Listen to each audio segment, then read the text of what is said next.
Thanks a lot. Okay, let's kick off then. So, welcome guys. Good to have you with us. Here we are, lecture 5, Introduction to Mathematical Neuroscience.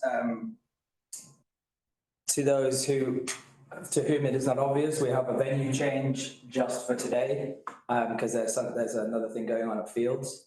So we've shipped over to the glorious Krembil Centre for Neuroinformatics, where myself and Parza work, and Mina's around quite often as well. By the way, Mina, if you want to be on the video, you're in the right place. If you don't want to be on the video, feel free to. Which fortunately is just a few meters down the road from Fields. So that was straightforward for us.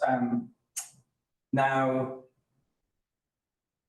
the plan for this lecture, this is actually an adjustment to the syllabus schedule.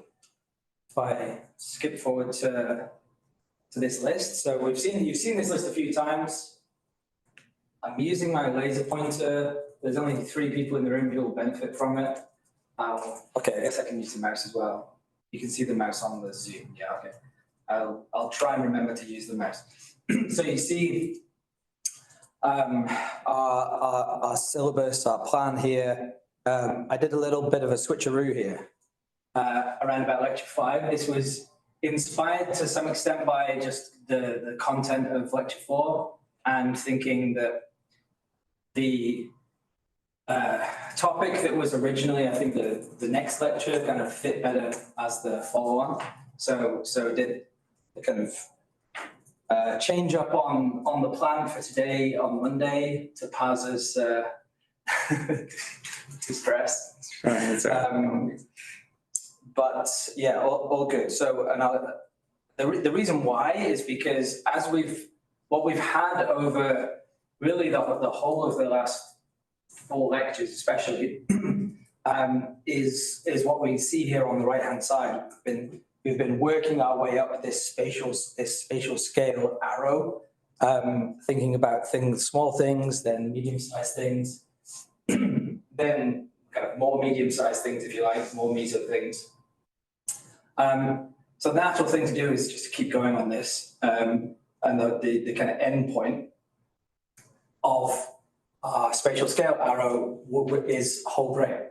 So that's the topic of today's lecture. Now, this is not the only time that you're going to be hearing about this content, because it's going to be coming back in some of the subsequent lectures as well, as is some of the things we've heard from the previous ones. So it's going to be, some repetition from content we've had before, but it fits the flow as the kind of pinnacle of the first half of the course, essentially.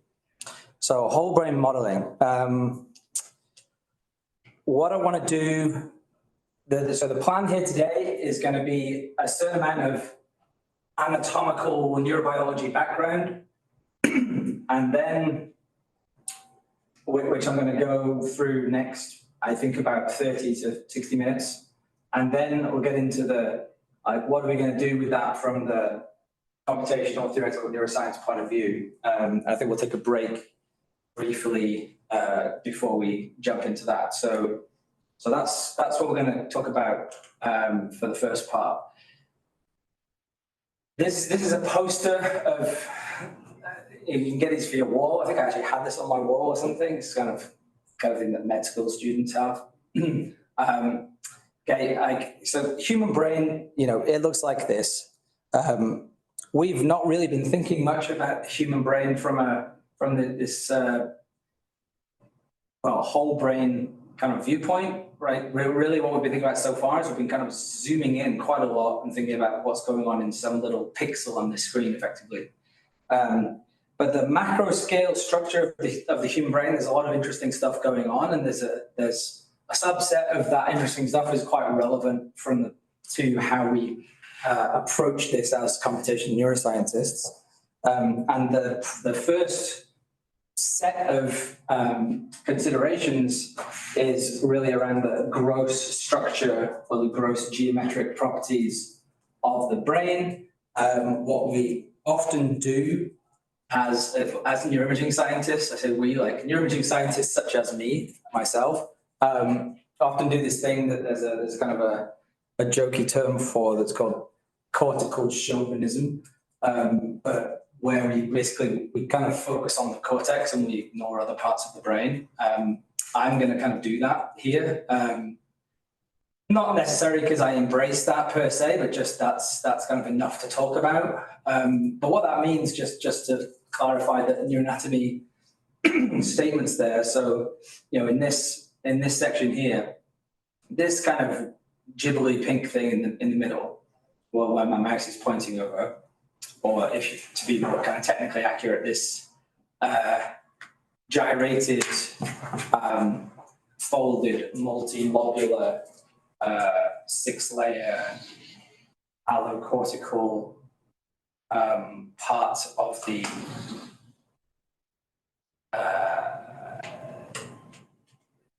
telencephalon. Yeah. Anyway, of the front part of the brain. This is the cortex. Okay, it's called the cortex because it's the bit on the outside, as in the cortex of the sun, for example.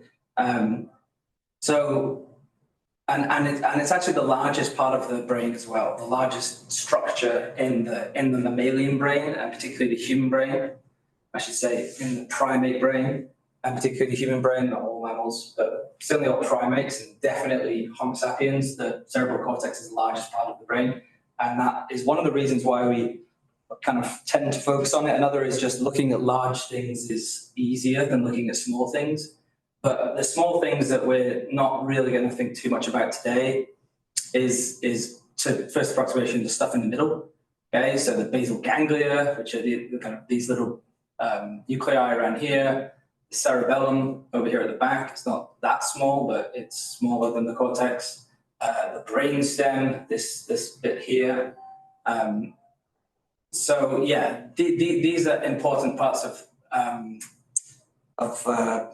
macro scale brain anatomy, but today I just want to focus on the cortex. So there's a few interesting aspects of the geometry and the structure of the cortex. One is its kind of hemispheric division. So we have two. This is the case for a lot of parts of the brain and the body as well. You have this, it's called bilateral symmetry, where it kind of looks the same on the left and the right. So in the case of the brain, we kind of it's split down the middle. You have the left and the right. You have left and right for most structures. I think in fact pretty much all structures, even these small ones, apart from I think the pineal gland. You have one on the left, one on the right. It's very clear in the case of the cerebral cortex because they kind of separate out this big kind of gap down the middle. So they're symmetric, bilaterally symmetric. They have other symmetries as well.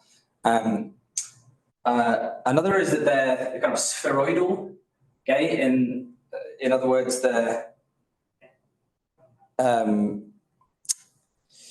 of approximately spherical. Right, or they're approaching spherical in shape. This is brains of a bunch of different species, mammalian species. There's a lot of interesting variation across species. Like for example, the marmoset although they're kind of quite close to us relative to say, I don't know, a rhinoceros, which is on here somewhere. For some reason, they don't have a very gyrated cortex, so they don't have as many folds. Whereas human, I mean, we've been on here, I'm not even sure, but think something else like seals, something rhinos, I don't see rhino in here, but like sea lion. So the kind of the level of gyration is, there's a lot of things that kind of contribute to it. It's not just the case that like higher primates have more gyration. In fact, it's not the case. But these are features, these are some of the architectural features of the structure of the cerebrum, but nevertheless, like all of these are variations on a theme, okay, which is that they're kind of kind of oblate spheroid or a pair of oblate spheroids with a few wrinkles. in the middle, and like more or less wrinkles for different species, more or less stretch on the kind of length of the spheroid, but really that you can think of them as spheres, or certainly kind of round things. And we do this, we kind of exploit this property in imaging, quite a lot, particularly so we can kind of map the structure of the cortex. So this is now a little bit more of a kind of technical visualization for you. This is an MRI image. Both of these actually are MRI images. This one's just got someone's face shown on 3D, but the brain bit in the middle is what we call an axial slice, which is kind of chopping along the middle. This one here has got a coronal slice, where we're chopping down the top, guillotining my head down the top. And I'm highlighting here with the white kind of line is the boundary between the gray matter and the white matter. Inside the line, this lighter gray blob here, this is, as we'll see in a little bit, this is where all the wiring is, the large scale wiring. But right now, I'm just continuing on this point about the structure of the geometry of the cortical surface. So if we just take this line here, this white line, and then, so then these three images here, this is basically taking a kind of surface rendering of the great white matter surface, where the green bits are kind of it's cortex, the red bits are when you're kind of looking at the white matter, and then computationally inflate. This is just an algorithmic thing that we do with brain images. Then we can just kind of literally like computationally blow up the cortex to this step, which is what we call a semi-inflated, and this step, which is basically just expanding it out to literally a sphere. Now, obviously, this is kind of a artificial exercise, but it's useful for co-registration across individuals. That's what it's used for in MRI. So it's used for kind of mapping and alignment between subjects.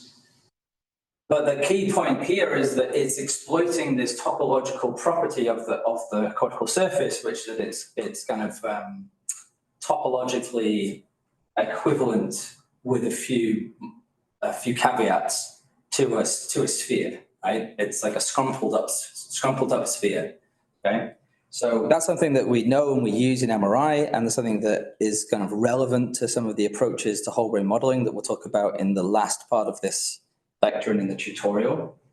This is the same point about kind of mapping and registration, which isn't our topic today, but as I said, like in MRI world, we kind of use this fact that we can map individuals' brains onto this spherical domain, so that because registration works better in the spherical domain. So it just gives us kind of an improved way of doing alignment of individuals who have slightly different shaped and sized and kind of oriented brains that we can align better if we find this kind of common pattern. So they have symmetric, spheroidal, cerebral hemispheres. Now if we zoom in a little bit, and this is something we've been talking about in previous lectures, we have this called macro-columnar architecture. So what we've been thinking about, trying to face you guys, I realize I'm kind of like back to you guys, but trying to do both things here. Okay, so what we've been thinking a lot about so far in previous lectures is essentially like what's going on in this tiny little orange box, okay? And maybe like really zooming in like a tiny little orange box inside the tiny little orange box. But we've seen, and I've had various versions of this image so far in the lectures, like this kind of schematic we call columnar architecture or macro columnar architecture, where you have some cells, all of these like spindly lines here, like these are components, like projections of a large number of cells, some of them spanning layers. Some of them are kind of sitting within layers, but there's a lot of cells there in this kind of colored stained image here. And this is schematically showing a few next to each other. These structures that we've talked about to some extent in the abstracts over the last few lectures, where are they? They're here, okay? They're like the gray matter, the location of the gray matter where these things we've been talking about are, is this thin gray ribbon. You can just about see like it's literally like a ribbon that's just on the outside of the cortex, kind of when you be very clear when you view it in the coronal plane, like we're doing here. And they're like this little gray slither on the outside. That's where this stuff is, okay? And to a first approximation, we think about this being a just uniform property, like it looks like this everywhere. We could go here, we could go, you know, further up there, down there, front of the head, back of the head.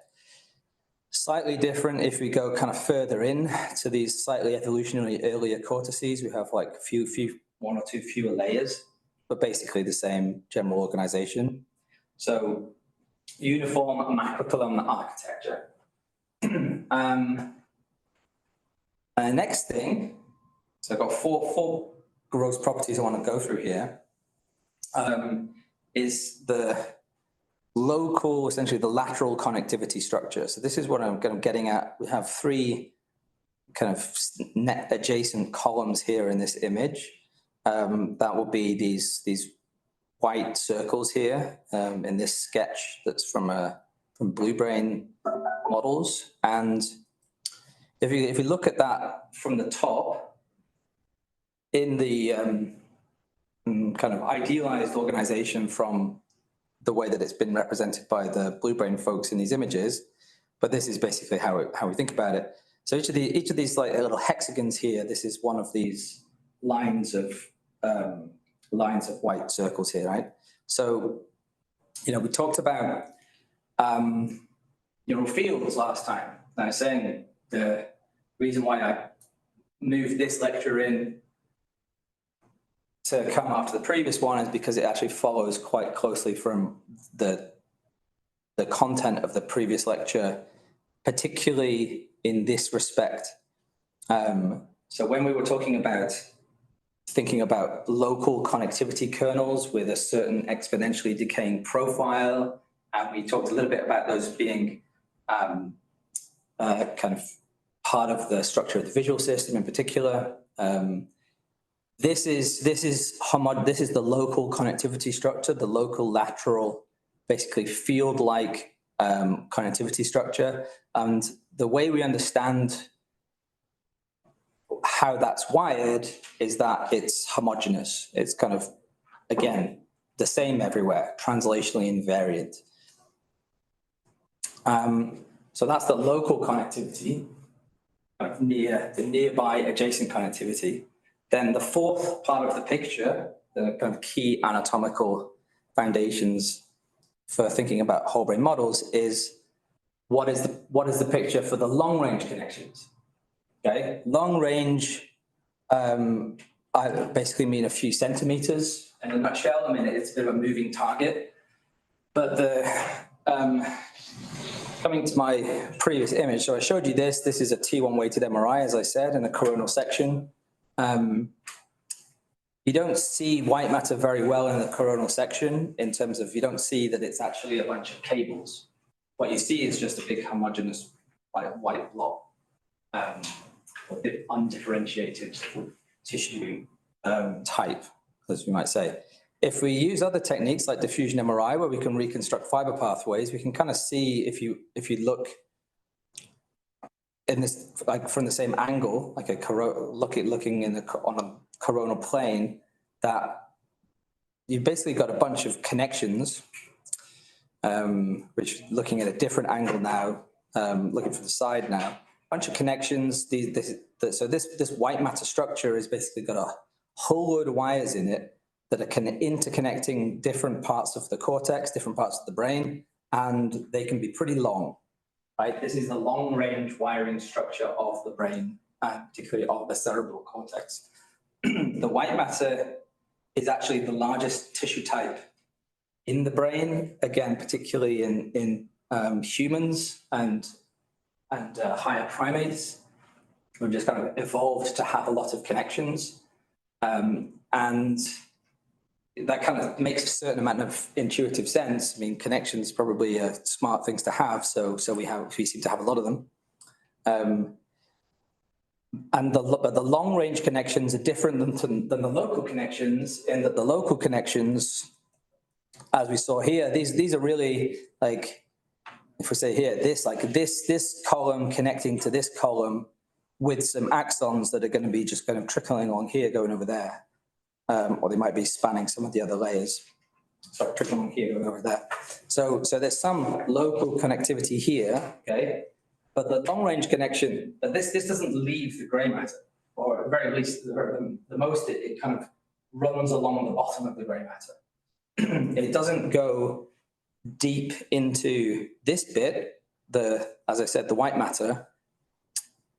So the local connections don't really move through the white matter. They're kind of largely moving through the grey matter, or at the most they're kind of on the outer kind of rim of the white matter. The long range connections are really passing deep through this white matter structure, the deep white matter, and they're kind of organized differently. So the kind of thinking, the received point of view for a number of years in systems neuroscience, neuroimaging, broadly speaking, is that this long-range connectivity structure of the cortex is heterogeneous, unlike the local connectivity structure, in the sense of there's like specific connections that interconnect, specific fiber pathways interconnecting, say, this part of the brain and this part of the brain, this part of the brain, this part of the brain, and they're not all the same. They're not translationally invariant. They're not undifferentiated in the way that the local connectivity structure is.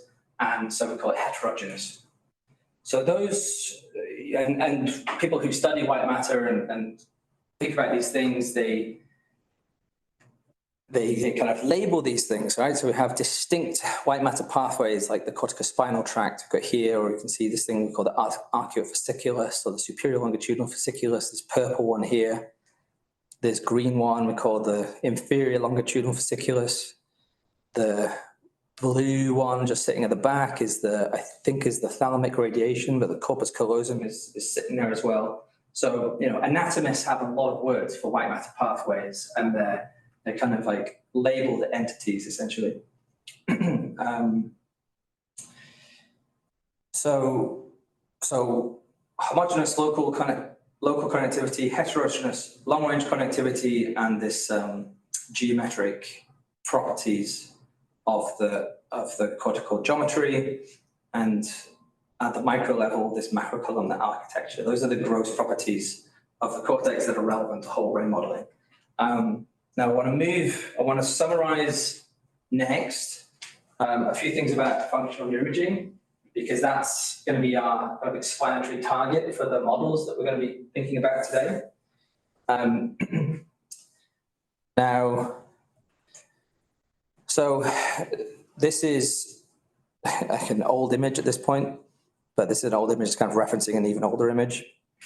But these are a bunch of different neuroscience techniques that vary in terms of their spatial resolution, their the scale, spatial resolution and temporal resolution, but mainly like the range of scales which they cover. And the one that we want to focus on here for now, at least, is fMRI, which gives us a view on neural activity in the range of seconds to hours. You can't really scan someone with fMRI for days, but you can scan them for potentially hours.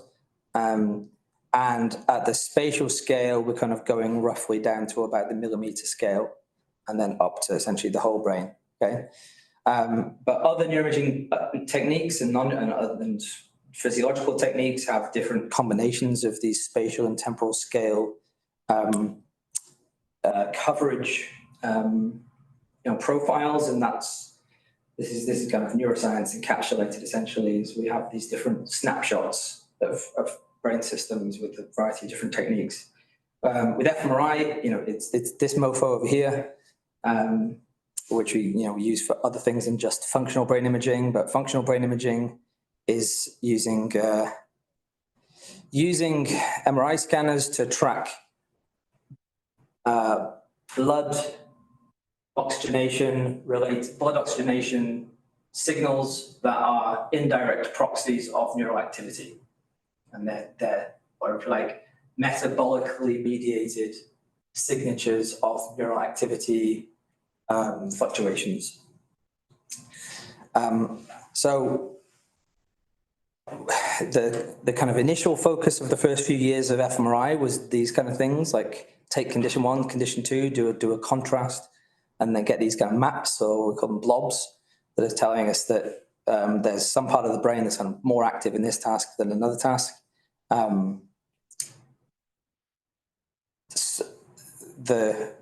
The emphasis kind of moved on. I mean, it's a while ago now. It's maybe like 15 years, but it moved on from where it was in the 90s, at least, towards thinking about essentially connectivity, where we want to say, here are two parts of the brain. How are they synchronized? How are they talking to each other? As far as we can see that from what we can measure in this case from bold fMRI. This is just thinking about it, say, for two regions and kind of pairwise, just quite focused. A natural thing to do, which happened around the mid-2000s, was to kind of scale this up and say, okay, rather than just take two regions, we're going to take all of the brain and look at how all of those brain regions are correlated with all the other brain regions, and build up this covariance or this correlation network. And this is called functional connectivity, is the term of art for this. Now, I don't want to get into whether that's a good term or not, because it's not a good term, but functional connectivity is the term that we use. And it's sometimes described as like a way of characterizing functional integration or communication between brain regions.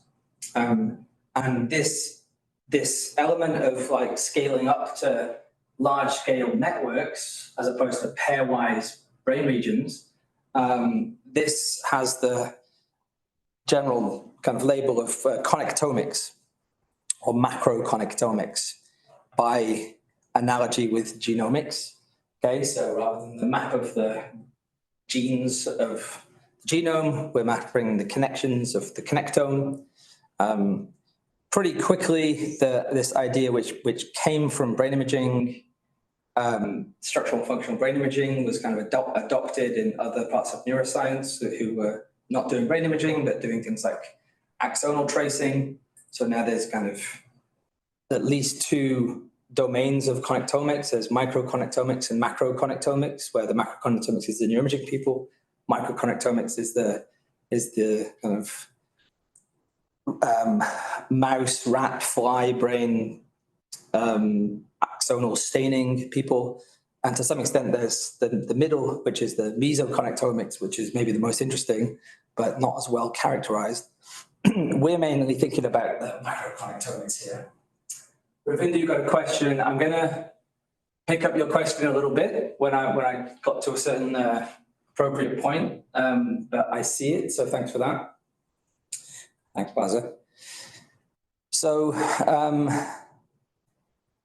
with macroconnectomics, okay, and this is really the kind of key convergence point and the starting point really for getting into whole brain modeling now from a data point of view. So we have we call our structural connectivity, or structural connectomes, and our functional connectivity or functional connectomes, where the kind of components that we're using for the structural connectivity, when they're useful for other things, like the things we can do with track tracing, for example, identifying certain white matter pathways. I talked to you about this before. Using them to map connections of, say, tumors or brain regions that we want to implant. These are all like use of the tools that we also use to build these three-dimensional networks of anatomical connectivity that we call an anatomical or a structural connectome. And likewise on the fMRI side, you can use these same fMRI-based or other modality-based imaging measures to get us, which we can use to get, say, these maps of correlation patterns pairwise between brain regions. These are useful for things other than doing connectomics. But from the point of view of whole brain modeling, we care about the connectomes. Okay, so both of these techniques, they kind of funnel into some structure that looks like we've got on the middle, where we have a three-dimensional graph, where each of the locations, these kind of balls in the middle, these are like the centroids of brain parcels or brain regions, and then the edges are going to be, in the structural case, they're going to be something we consider to be proportional to the number of axons, but it's not something we're directly measuring number of axons. It's like a non-invasive way of measuring the kind of density of connections between pairs of nodes. And in the functional case, it's going to be something along the lines of the correlation value between pairs of brain regions. Okay, so structural functional connectomics. And now we're caught up on all of our kind of essential neurobiology and anatomy background. We can get to the statement of what is whole brain modeling with a little bit of a technical expression now. So I talked about here. Actually, maybe this is a good point to grab Ravindu's question. So Ravindu says, hi, Professor, I'm guessing the 3D models of the brain were constructed using raw data or DICOM files. Just out of curiosity, are there open access data sets we can download and visualize in 3D portions of the brain through software? If so, absolutely, yes, we do this every day. I think, wow, I'll try and get to this question when we do when we get to the tutorial, because I'll have some code open. I can tell you a few things. But the basic answer is yes. There's lots of data sets and software tools that we can use for doing this. They do come from DICOM files usually, but there's a lot of steps after that. So like, don't deal with DICOM files unless you're reasonably experienced brain imaging person, because that's a very early stage image format. You want to be using Nifty files rather than DICOM files, if at least. But we can talk about that in the tutorial. Good. Drop any other questions, guys. Feel free to keep the questions going. So I've talked a lot about anatomical principles that lead into what we want to be talking about today. This is just another schematic showing things I've just been talking about here. So we build these anatomical connectomes. We consider, as I said at the very start, that, you know, as I indicated when I was showing like a little patch of cortex, okay, those little orange squares, kind of similar to what we think of as the contents of the orange squares. When we summarize a brain region, kind of parcel, as say the centroid of a particular like 3D coordinate, which is kind of representing here with one of these red dots. From the modeling point of view, like whole brain modeling point of view, what we're essentially saying is we consider these nodes, these brain network nodes, to be populated by one of these things, like a bunch of cortical columns. And then the key thing is we're going to approximate the activity, and we're going to model the activity of one of these cortical columns by some kind of relatively simple schematic mathematical model of neural dynamics, depending on what it is specifically that we're interested in. Another question. So Chris says, hi, what does phi indicate in the diagram of the phi diagram? In this diagram here, the interview. I mean, phi is just like it's the state variable of the neural activity. Depends what you consider this to be. So I'm not actually kind of articulating what this model is. But if I were to do that, I could say this could be a Wilson-Cowan equation, okay? Which you'll remember from, I think, lecture 3, right? Where this would be E and this would be I. Then we have like connection E to I, connection I to E, and then self-connections on I and self-connections on E. So this kind of two-node motif, fully connected two-node motif would be, you know, the canonical thing you would call that would be a Wilson-Cowan equation, but there are other models that could be as well. I mean, for example, we talked about Fitz-Nagumo and Morris-Lacar. Like those were also two-state neural population model, well, neuron or neural population models. We can kind of think about them in either way. So we wouldn't necessarily have all of the arrows in here for say Fitz-Nagumo, but it would be no, actually we would. We would have both of these arrows, and I think we would have some kind of stuff, but they would look, the equations wouldn't be the same. So this is schematic. This could kind of be any, more or less any two-dimensional dynamical system that we're saying is our model of the neural tissue. DFA diagram with 2 states. I'm not sure about DFA. I feel like it's just the name of the variable. It gets used up pretty frequently. Yeah, I think deterministic finite automaton. Not really sure about that, Krish, but yeah, it's just like variable 1, variable 2. The one on the right hand side here, this is actually not that much more complicated, although it does look schematically here, but this would be a 3 population neural mass model that we do use a lot, but we haven't really talked about in the lectures so far, which is called the Janssen-Ritt model, where we just have three state variables, which you can see in the text here: inhibitory interneurons, pyramidal cells, excitatory interneurons. But the point here, in any case, is to say we'll have some model. We choose different models for different purposes, but whatever we choose, we're choosing something to represent something that we know has a lot of fine-grained structure, and we know is at the location of one of the nodes of our network, and it's going to be interconnected with the rest of the nodes in our network according to the anatomical structure that we've kind of taken from something like non-invasive brain imaging, potentially in an individual subject who we're also measuring their brain activity from as well, and we're trying to model that. So that's kind of the setup. Now here, what I'm using, what I'm describing here is these models just schematically. They're going to go into these red dots here, right? They're going to kind of give us our neural dynamics on top of this anatomical background. These are neural mass models. I mean, they don't need to be neural mass models. They could be kind of spiking network models where like each of these has like thousands of cells. We could go kind of a layer down. So the connectome organization. Question? Chris?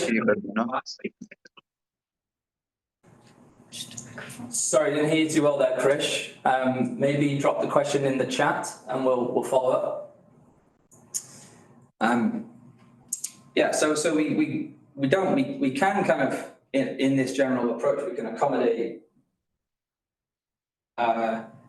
something a little bit more detailed at each of these points, like a population of spiking neurons, which we've seen from some of the tutorials before. But broadly speaking, in whole brain modeling, we're thinking about neural mass models, which are kind of representations of roughly the average activity of the neurons that we think at that node. And critically, there's no space, right? There's a kind of nominal space in the sense that we describe it and we represent it as being at a certain like 3-dimensional location in the brain, XYZ location, and has certain connections which are a result of it being at that location.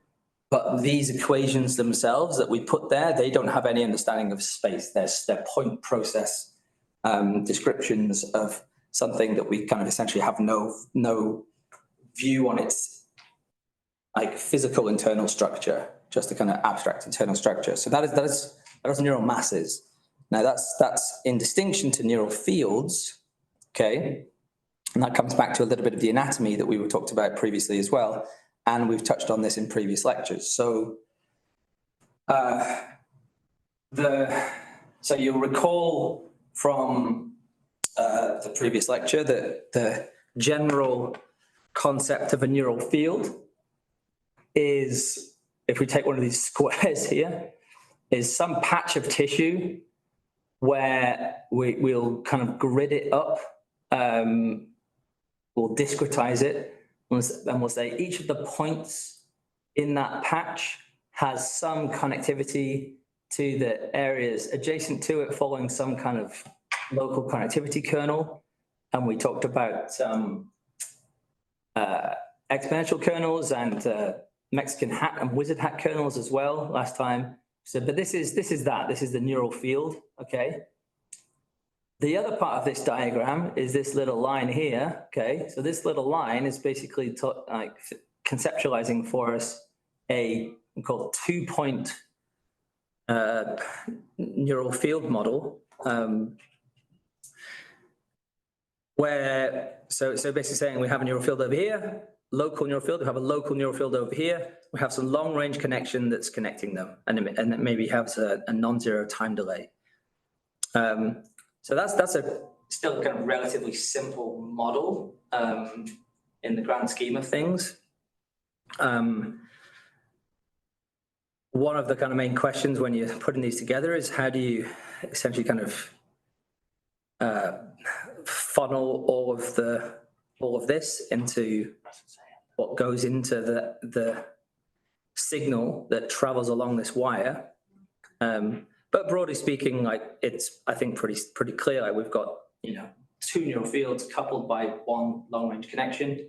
So then just generalize that out to this brain network context, and that's what we now mean by what I've got on the title of the slide here, modeling imaging data with networks of neural fields, okay? So then the connectome edges are these things, and rather than having a point process at the node, we have a neural field at the node. We have something that has some spatial structure, and we also have kind of ready to hand the kind of thing that we need to represent that spatial structure, which is a kind of triangulated mesh representation of that patch of tissue. And we get these triangulated meshes for free when we're working with MRI data because we use them all the time anyway for other things, for reconstructing the anatomy and doing various kinds of data processing. So that's kind of convenient. Like we have our mesh representation that we can use for a neural field. So the extension of the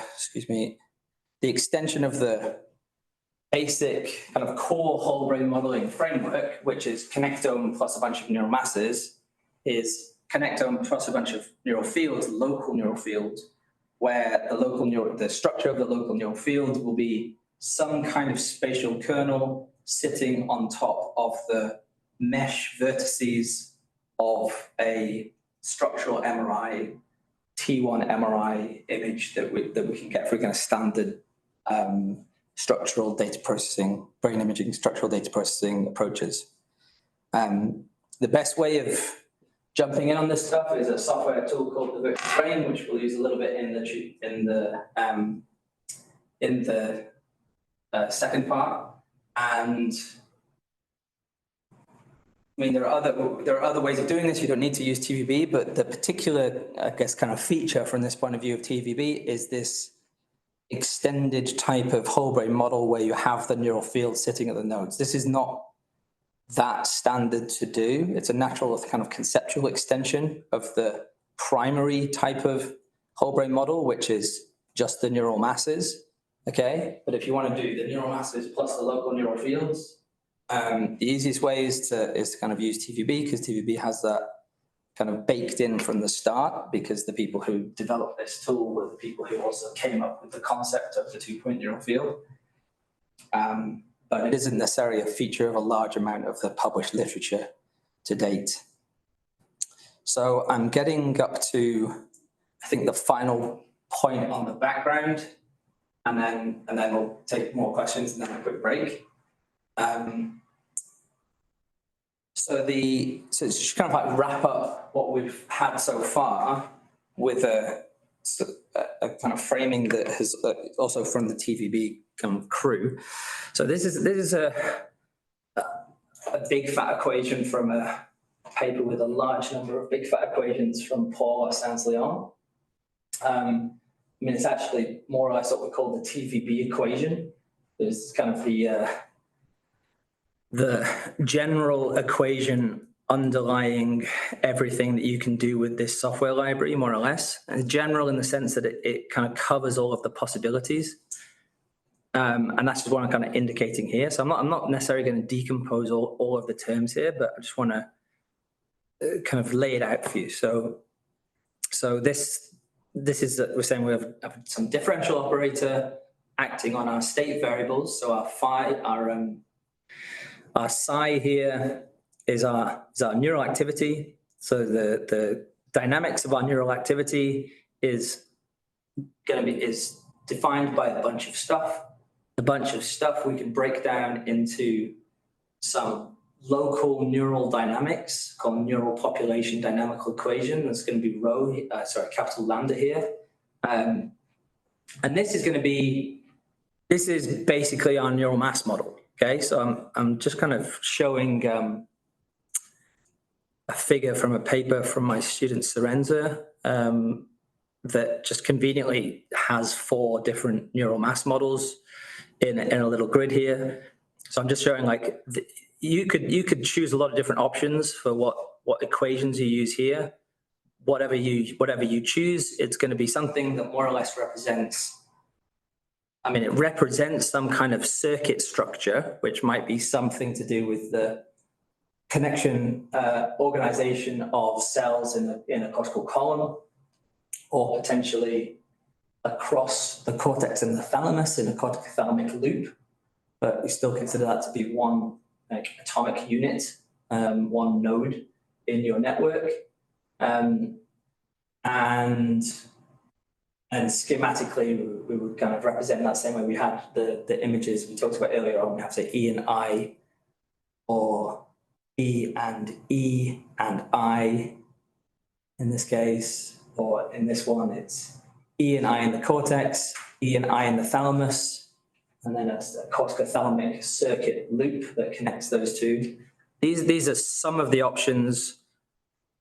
There's not a million, but there's kind of maybe more than 10 and less than 30 kind of models you could choose to give you the equations that will describe your capital lambda operator here. Okay, local neural dynamics. Next step, we're going to think about the input. So everything in these square brackets now is basically the input to one of the nodes in our network, and like how that input is modified from how that input is modified and collected. So the standard way that input is modified and collected is something that I've already thought about, and we thought about it in terms of how we have the kind of within node coupling relationships.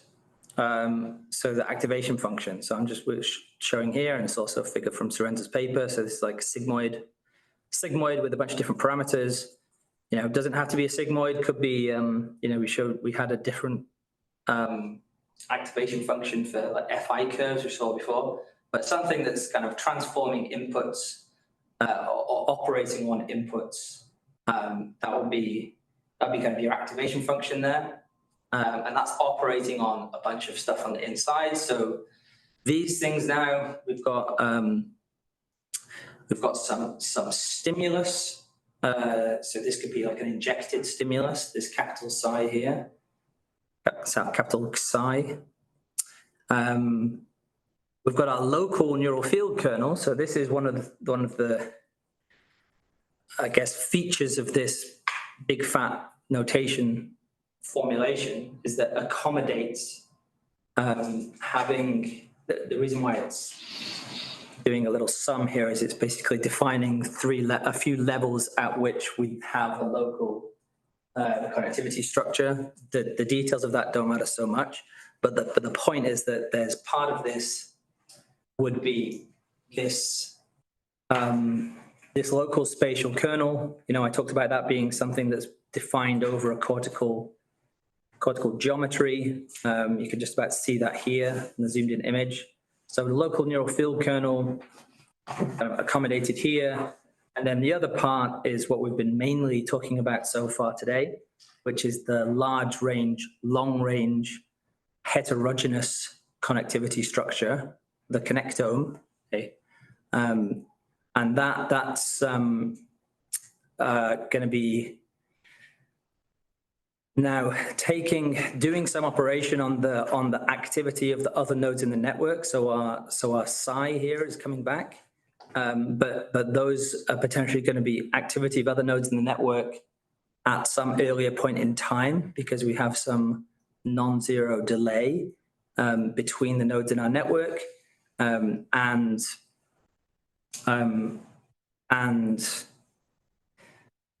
we also have the weight of the connections. So the kind of delay structure would be just this kind of K matrix here. So we're saying it's going to be a different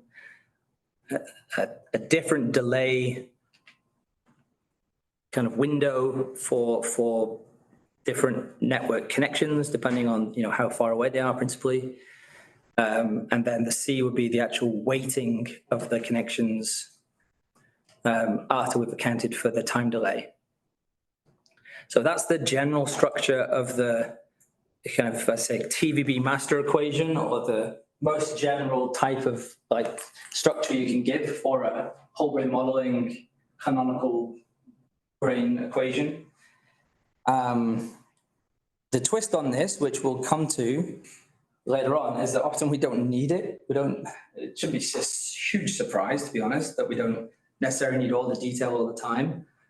But a lot of the time, the brain is pretty linear. And one of the things that allows us to do is to do things like drop a bunch of the non-linear things in this system. Right? So this activation function, that's like the most nonlinear thing. It's often called the nonlinearity. The neurodynamics also potentially nonlinear, and certainly could be kind of second order and multi-dimensional, so pretty complex. Same with the neural fields, you know, additional complexity, and stuff with delays also makes stuff pretty complicated. Still can be accommodated linearly, but you know, we don't necessarily need the delays,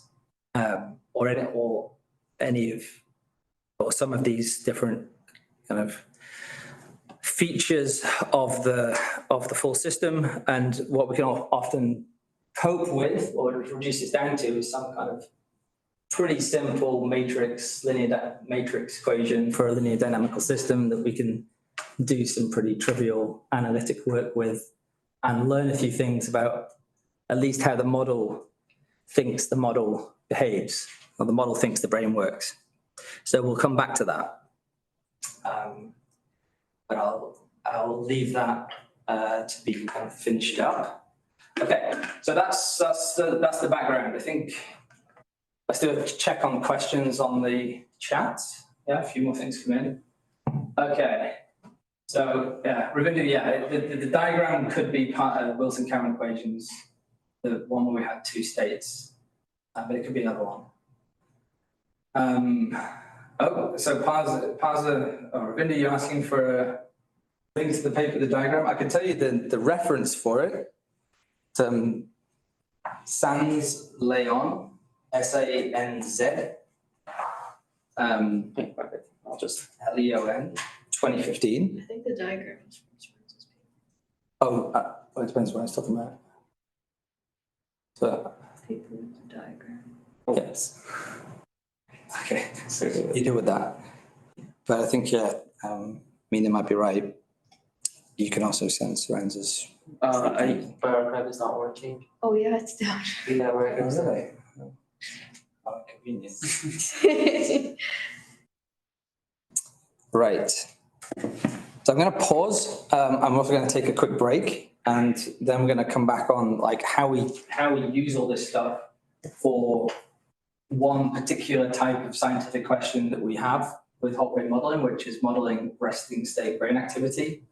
And we're going to pick up and kind of take a close look at one model, a quick look at another type of model, and both of those are going to emphasize different aspects of the components that we've thought about in the setup here, emphasize to different extents the geometry, different approaches to summarizing dynamics, different approaches to thinking about whether we care more about the long range or the short range, and some interesting kind of details to follow on those things. Okay, so we'll do a 10-minute break. So we'll reconvene at 2:20. All right. So we're back. And welcome, Andrew. Yeah, apologies that I had a slight difference in the timing. It's a room booking thing, but you know, you have the recording that you can go back to. Okay, so I mean, for your benefit, I guess, like we talked about in the previous hour or so about some of the structural features of the particular cortex that we kind of ground the approach to modeling the brain at a large scale on their anatomical features. I highlighted before, I said there's a certain geometric structure of the cerebral hemispheres, which is that they're symmetric and spheroidal. They have this macro-columnar architecture when you zoom in, and then they have homogeneous local connectivity and heterogeneous long-range connectivity. And that led to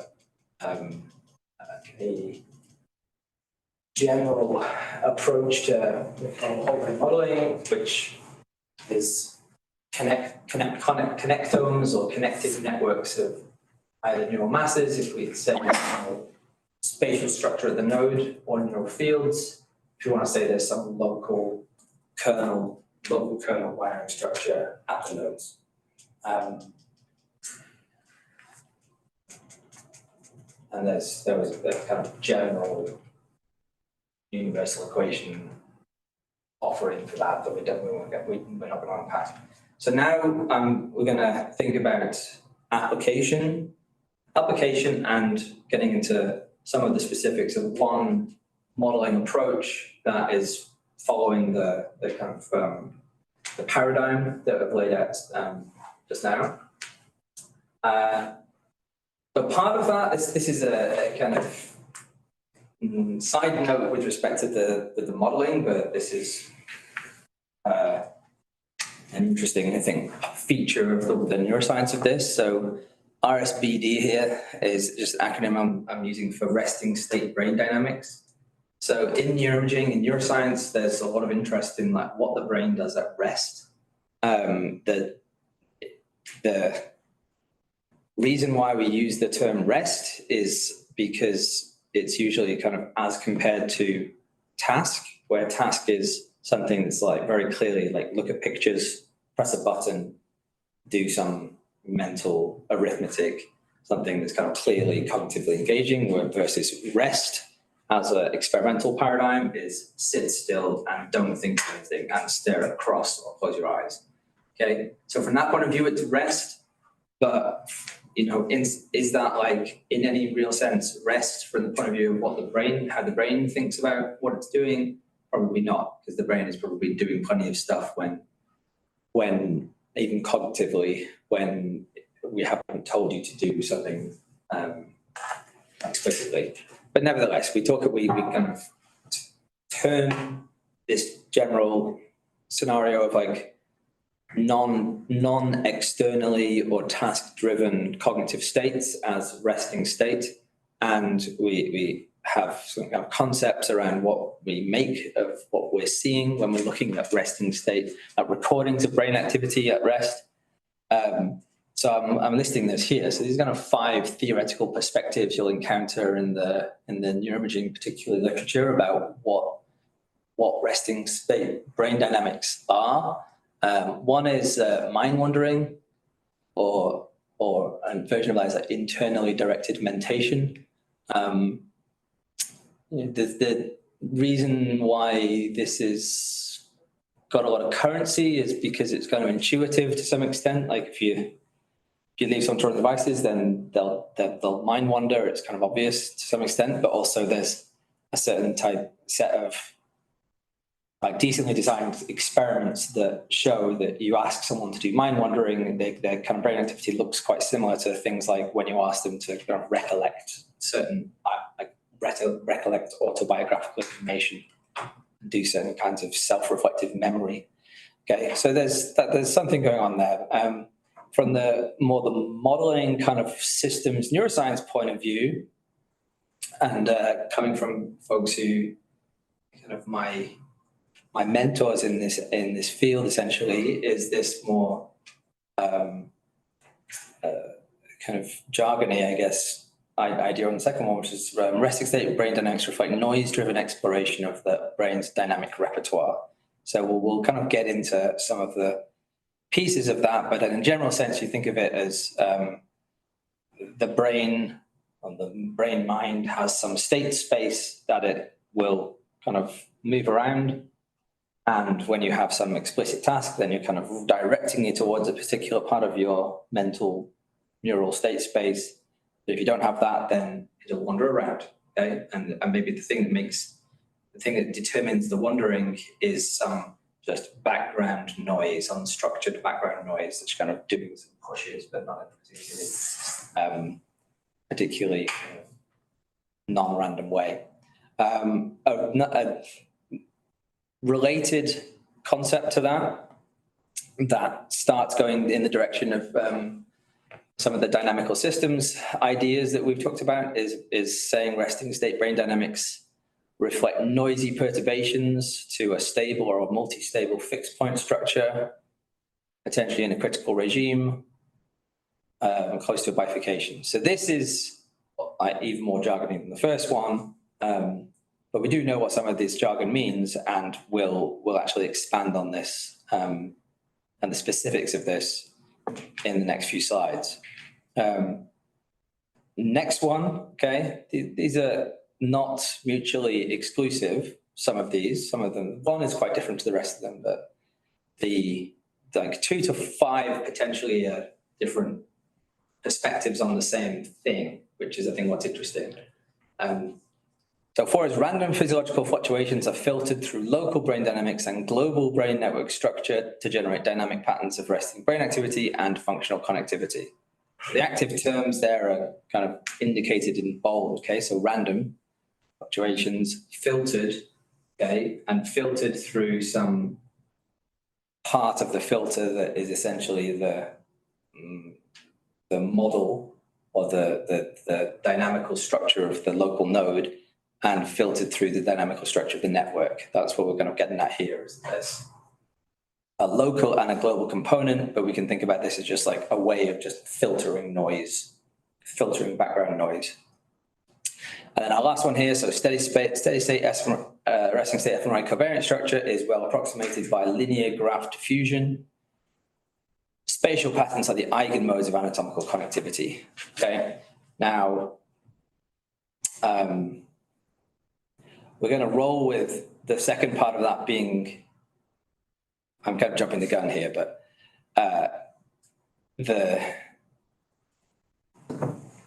this essentially is kind of, it follows from the earlier one in a certain kind of simplified theoretical line, and we're going to skip the question to some extent of like whether some of the assumptions of it are right, which is the second line here, but this is kind of part of the family of perspectives, these 2 to 5, that they kind of sit next to each other. They're kind of potentially different ways of thinking about this, describing the same scenario.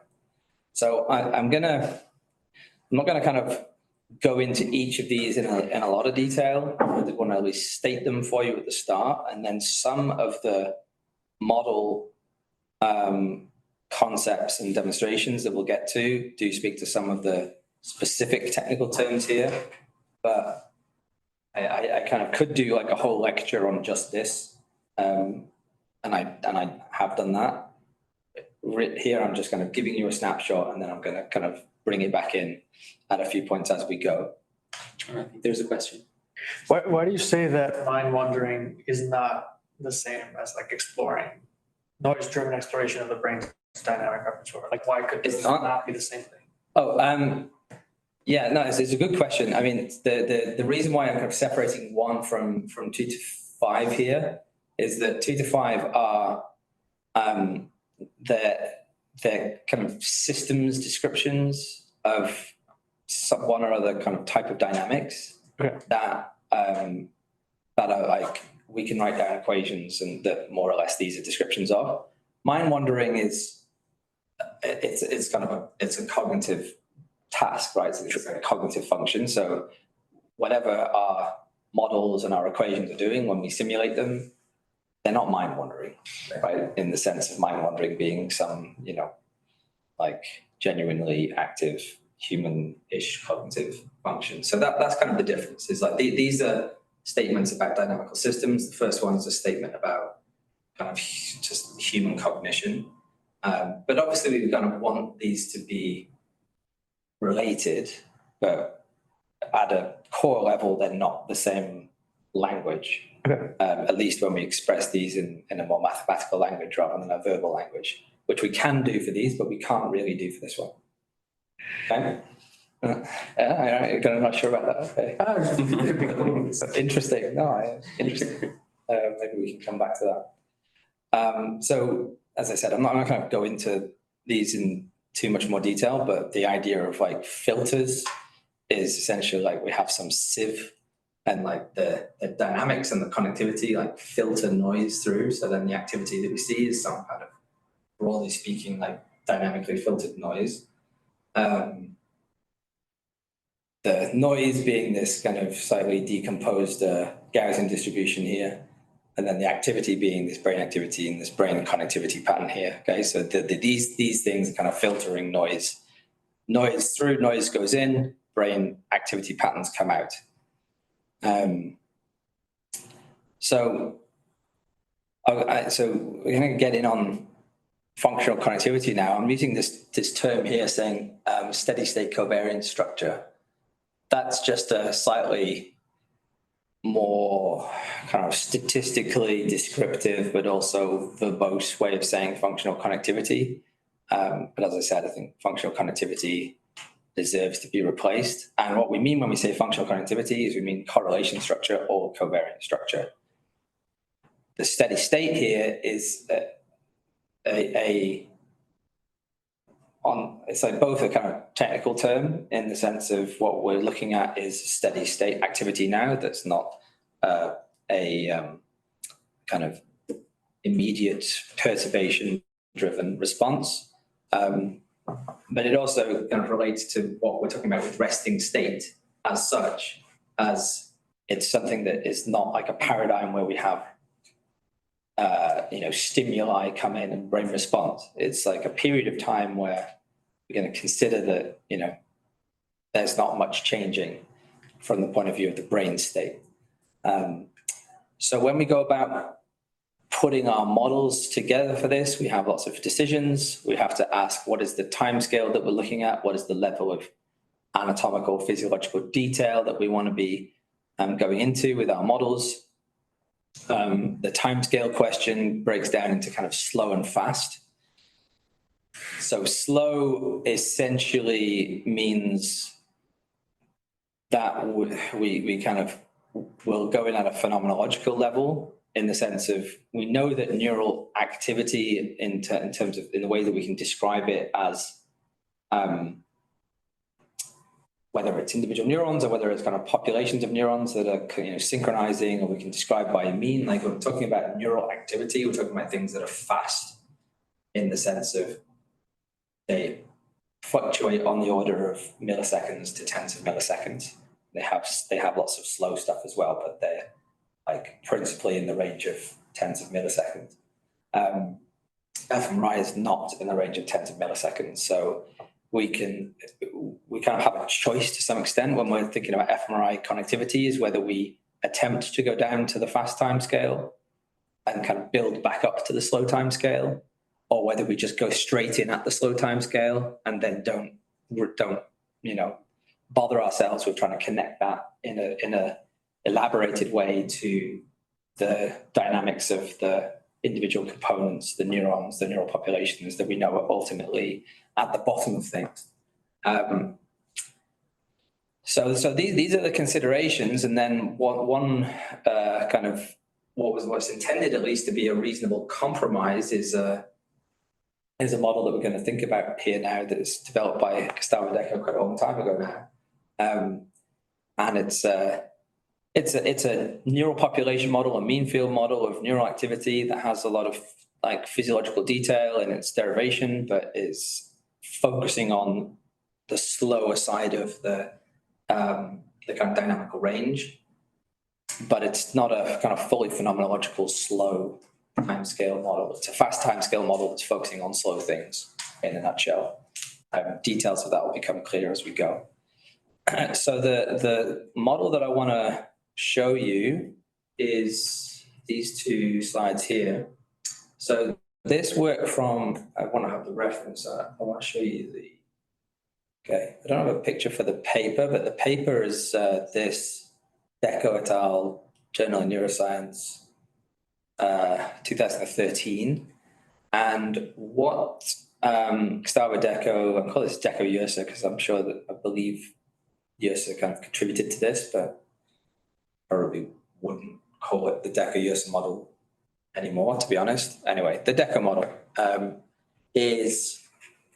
it's a spiking network model. It's a network of leaky, integrate, and fire neurons with glutamatergic and GABAergic conductances that should be familiar if people can drag their minds all the way back to lecture 1 where we talked about neuron equations for neurons and equations for populations of neurons that are described as spiking neurons. Okay, so we have this guy here. So the dynamics of the membrane potential for one of the neurons in our population. So I is indexing neuron now. Is the sum of the it is a sum of several currents. So we've got a leak current here, and we've got a AMPA, so it's a fast glutamatergic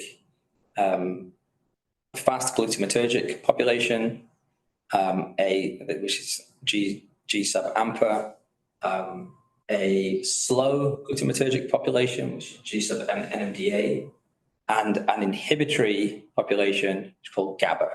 Okay, each of these is operating on this difference, so this kind of pressure term, right, which is the difference from the equilibrium potential for that ion channel species and the current state, and some of these have a kind of more complicated model or level of description.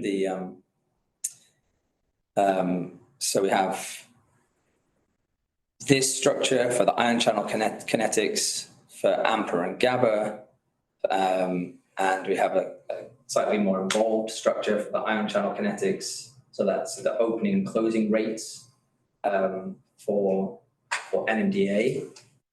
The difference between AMPA and NMDA is that, so these are two different types of glutamatergic receptors. So they're like excitatory neural neurotransmitters. The AMPA, but they have different time constants. So AMPA has a time constant on the order of milliseconds. NMDA has a time constant on the order of hundreds of milliseconds, or I think 100 milliseconds. GABA is kind of in between the two. GABA has a time constant of about 10 milliseconds. So in a nutshell, like AMPA, and all of this is fast in the sense of this is like fluctuating neural activity with components that are kind of driving it at the millisecond scale, tens of millisecond scale, hundreds of millisecond scale, relative to fMRI, which is where we're going to go. fMRI, we're measuring things on the scale of seconds and tens of seconds, right? So we're not at the fMRI timescale here, but we do have like fast stuff in our kind of neural model here, and like faster and slower stuff in terms of separated by about an order of magnitude of time across the millisecond timescale. So this is kind of the setup for the spiking network model. There's a network part to this that I'm gonna kind of, we can talk about the mean field one. So the kind of purpose of the demonstration well, now and in the paper is to show like a kind of correspondence between activity that we can see in a connectome-based neural model that we express at the spiking neuron level, and one that we express at the neural mass model level, and one that we express at a simpler, effectively neural mass model level, which is a linearized neural mass linear system, linearized version of the neural mass model, and show that we get a kind of similar pattern between the three. The second point is the spiking network model. This is kind of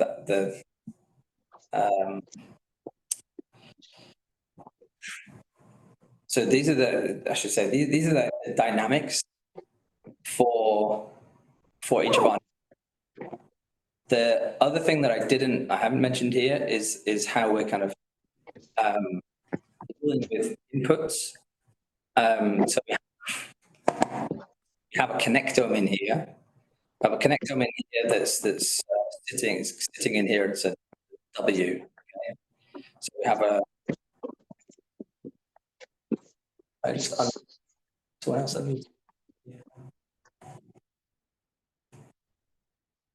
So in other words, like each of these nodes in the network is operating on the local difference from its equilibrium potential, and then it's receiving some input from other nodes in the network, and the large-scale connectivity structure, the connectome, is indicated by this W here. It's a weights matrix, and we're kind of looping over all of like an entire row, like all of the other nodes in the network, and summing their inputs, and then injecting those into the activity of the node. So that's what our sum on W is doing here. So this is a spiking network model. Now in the paper, which I'm not going through here, the kind of derivation, but there's an approach to kind of arriving at a mean field approximation of the dynamics of this spiking network model that just focuses on the fluctuations in the NMDA receptors. So this is what we're getting at when we're saying, I said previously, a reasonable compromise between slow time scale and fast time scale. The way in which this is going to be a reasonable compromise is we're going to focus on the slowest time scale component of a fast time scale model, namely the NMDA receptors, which, as I said, have a time constant of on the order of 100 milliseconds or so. So what that gets us to is this thing, which is the reduced Wang-Wang equation, or the Wang-Wang-Deco model, WWD here. So originally, essentially, proposed by Xiaojing Wang and Dr. Wang. But yeah, kind of similar to kind of Wilson Cowan. No offense to Hugh Wilson, who might be listening, but Jack Cowan's kind of credited to some extent with the formulation of the Wilson Cowan model. Xiaojing Wang is credited with a lot of contributions in computational neuroscience, including this model that Gustavo Deco adapted for the purpose of modeling fMRI, which it wasn't used for previously. But so the Wang model, or the Wang Deco model, is now a one-dimensional neural mass model that is giving us a equation for the evolution of a state variable we call the synaptic gating variable of our NMDA excitatory glutamatergic neural population. And there's three components to the kind of structure of this equation. There's the differential equation that gives us the equation of motion, which is, as you maybe recall, is like quite similar to the structure of Wilson-Cowan equation, where we have this like rate limiting step on the, so we have available for activation part of the equation from this like 1 minus s, and then we have some activation function on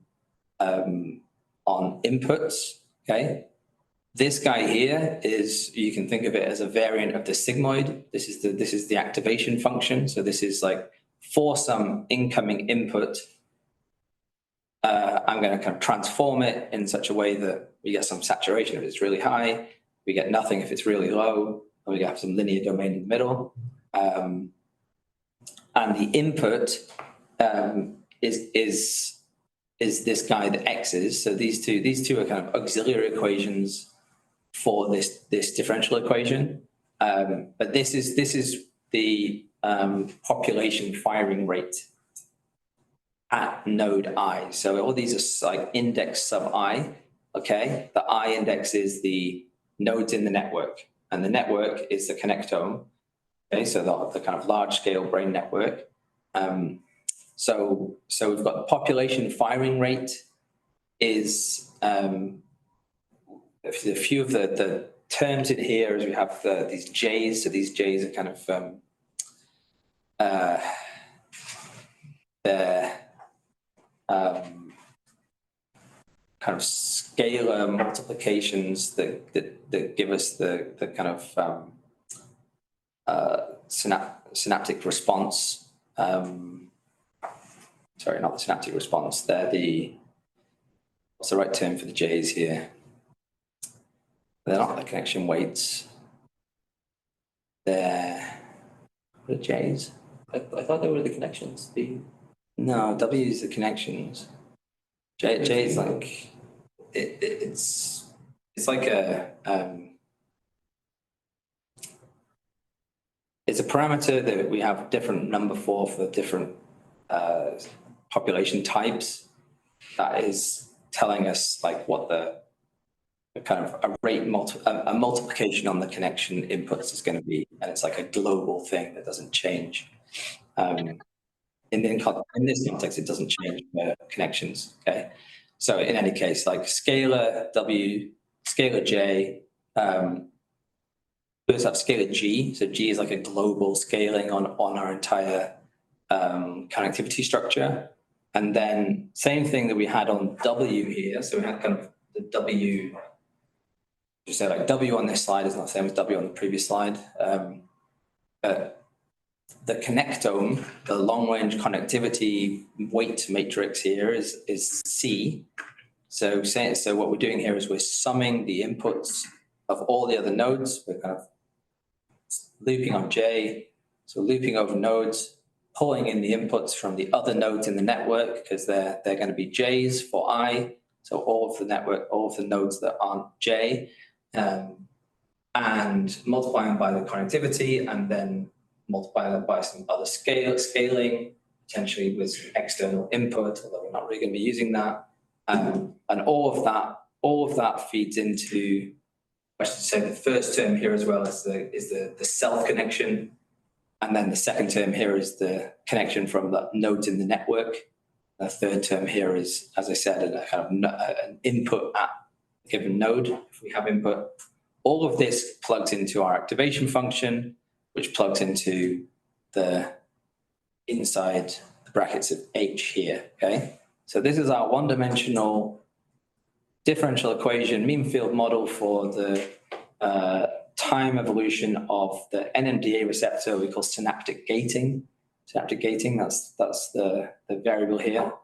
It's kind of like membrane potential, but because it's describing something that is like the activation of synapses, it's not really membrane potential, but it's kind of analogous to membrane potential, or terms that we call membrane potential in similar equations. So you could think about it as membrane potential if you want to, I would say. And we have some noise as well, so plus sigma. So this is the Wang model. Now, this is a one-dimensional dynamical system, which means we can analyze it in a phase plane that will look something like this, and we've had this, I think, in the first lecture, where we have S on the x-axis and ds on the y-axis, and we can say like whenever one of these lines, which is like the phase flow for S for a given parameter, value of some of the parameters here. This tells us whether S is going to go up or down, so whether ds is going to be positive or negative, so S is going to go up or down for a given current value S. And if it intersects the dotted line here, which is a zero line, then that'll be a fixed point in this system. So we'll come back to this phase portrait diagram for this model in the tutorial and a little bit later on. But we've seen this kind of thing before, and it's kind of quite easy to get your head around because it's not got very many variables. Now, what does this do that's interesting? So this is what we're kind of showing here. So the observation from this study that is connecting the activity that kind of observed at these different levels of granularity in terms of the models. So we talked about two. We talked about the spiking model and the mean field model, and I indicated there's also an algebraic model, which we'll get to. But for those two, the spiking model and the mean field model, there's this behavior that's been basically observed as a function of the coupling strength, which is a parameter in both of those models, where we have for low values of the coupling strength, so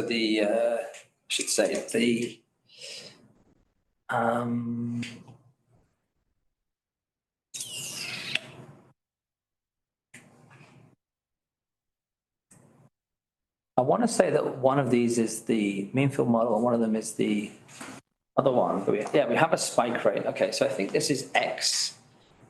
I think one of these is population firing rate from here, and the other one is it's S. It's the gain variable. Doesn't know, but it says spikes per time. It's a firing rate, so it's X. Right. For the mean field model, it's X, and then from the spiking model, it's the firing rate from the spiking model. But the point is, like, they both show the same pattern here. The pattern being as a function of this parameter. So as you crank up coupling strength, which is here, and then this one is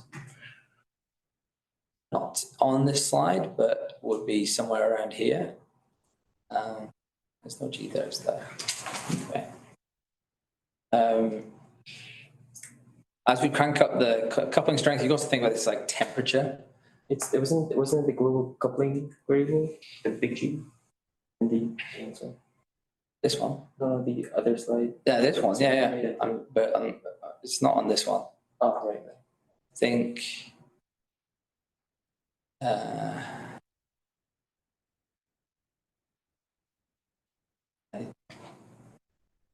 It's missing, and I'm not sure where it should go, but there should be a G in here somewhere.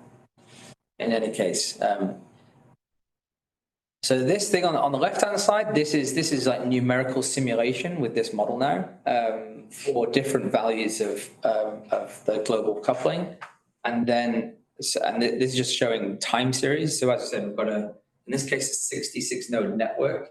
So there's 66 time series here that are fluctuating, and we're seeing it's 5,000 seconds, I think. I don't think it's milliseconds. 5 seconds. Maybe it is. No, maybe that is milliseconds actually, because this is the neural model. We've got a trace. We've got like 60 odd traces, and we've got increasing values of G. And what you can see here, and it is basically something we also see here when you think about it its own way, is for low values of G, there's a single stable state, so an attractor that is a low amplitude. It's not zero, but it's a low amplitude firing rate. And in the steady state, like all the nodes in the network will exhibit that low amplitude firing rate, and that's their kind of stable, their stable fixed point dynamically for that part of the parameter space. And so you see that in the diagram here, which is just saying the maximum firing rate is the maximum over the network. So it's like of all of these traces, the one that's the highest over a certain period of time, that's what these black dots are here. But if we look at these, it's a similar thing as when we crank up the global coupling parameter, then what we do is we move from a scenario where the low activity state is the stable state to a scenario where first we have bistability, where some of the populations are in either a medium or a high firing rate state, and there's some transitioning. So you see there's these kind of lines in between the two, right? What's going on there is that there's some nodes that are saying, yeah, I'm good at this.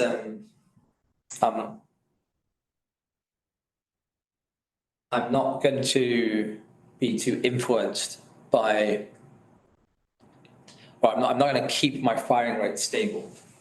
I'm going to change my firing rate from a high regime to a low regime, or from a low regime to a high regime. Why they do that? Interesting question. I mean, it'll be something to do with they just don't get so much input at a certain point, and that'll kind of lead these to move from a high level to a low level. But you can see at the top left and the bottom right, particularly the top left, like this is very stable. So this is probably the kind of lower end of the firing rate regime that's of interest. I mean, you can take the G lower and you could get maybe a lower firing rate, but that's not so kind of interesting. The fact that like when there's not much energy in the system, it's not doing much. What's interesting is this like switching and this transition. So when we crank up the energy, the global coupling, the temperature, we get some nodes that are moving into the medium firing rate stage domain, and but we still get quite a lot that aren't, and we get a few that move between during the course of our experiment. Now, sorry, question. Why are you equating it to temperature? Where is the? Why temperature? Yeah, why temperature? It's just a kind of intuitive way of thinking about G. Because I would think that the noise would be more like temperature, like ish variable. Coupling strength. You're probably right. I mean, it's more like gain on the connectivity. Right. So is the temperature of the connectivity rather than if Temperature of the activity. Yeah, I suppose the temperature of the activity, that would be more like what you're saying, is sigma. That's right. You're right. Yeah. But I think people like temperature is quite a useful anchor point because it's intuitive to people in a variety of fields what temperature does. But yeah, you don't need to call it temperature, call it gain. Okay, continuing. So we had one feature here where we see that we have a bistable regime, and we have some nodes moving between regimes. Another feature that was highlighted in the paper, and that's I think quite interesting, is this this threshold. So there's kind of a limit at which you can crank up the G value. There's a limit of which you can crank up the G value and still get improvements in a particular outcome variable of interest, which is on the y-axis is this, which is the kind of model, the mismatch or the correspondence between the model's functional connectivity pattern and functional connectivity patterns we measure in certain recordings.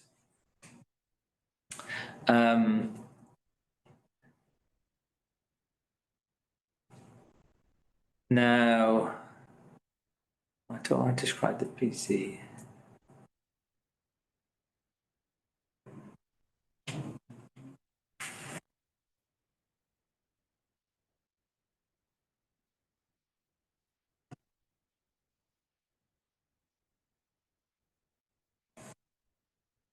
Excuse me.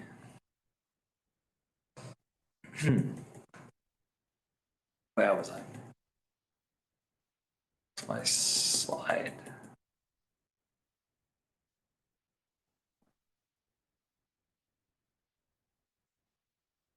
No, keep going.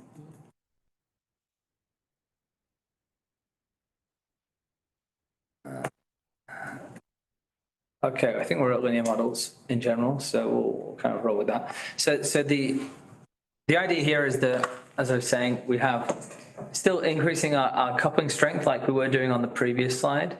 Okay, both here on the x-axis and also with this just for the different values. Hopefully, I believe those different values of the coupling strength. Then we see two things. We see a progressively stronger correlation with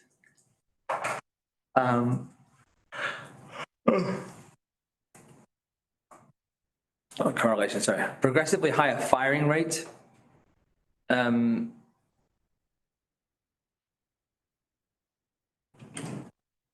Progressively higher firing rate, and then there's the presence of two different fixed points. So what's going on here is flip-flopping, so bistability.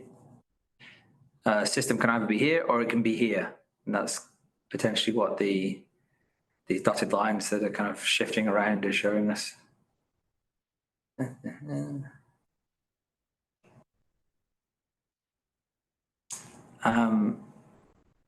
So the way that looks in the model is we'll call the fit between the empirical and the simulated FC. And the plot here is showing that quantity, the fit between the empirical and the simulated SC as a function of the coupling strength. And it's showing you something that's going up linearly with this coupling strength parameter, and then kind of drops off, falls through. So what do we make of that? We're working on it, still 10 years on. But the key thing is this kind of punctate change. So there's a punctate change in some key property of the observable brain activity at or around the point where you can kind of see that if from the previous slide that we had this loss of the multi-stability region. Okay, so in these two, or indeed in these, if we map them on, there's the point where we see the emergence of two attractors, as in the point where we go from just having one line to having two lines, right? Even though they're pointing in different locations. And And then there'll be the point where we have three attractors. So we have,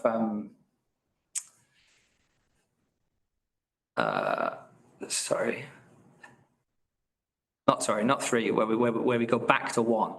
So the first switch here, where we go from there being just one stable state to there being two stable states, is a bifurcation.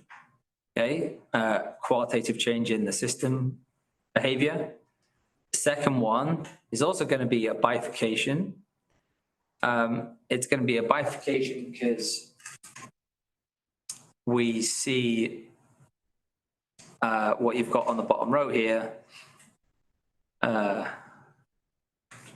Sorry, this line here. So our kind of second grey line here. We see our black line on the bottom basically stops following along the bottom. So we still have this black line here going up, but once we cross the second grey line, we cease having the black line along the bottom. So that's our second bifurcation. First bifurcation is this first vertical grey line. Second bifurcation is this second vertical grey line. 2 questions. Yep. What is a bifurcation type? Looks like it has some sort of hysteresis going on, as well as where it switches between the two stable states. Yeah, so it's a good question, Ravindu. This is not a canonical, mathematically defined bifurcation, because what we're doing is we're just like doing the simple thing of saying we're going to modify some parameter, some order parameter, and we're going to see when things qualitatively change in a numerical simulation. Okay, so I'm not sure what this bifurcation type is, to be honest, but it kind of doesn't matter from the point of view of this work, at least, because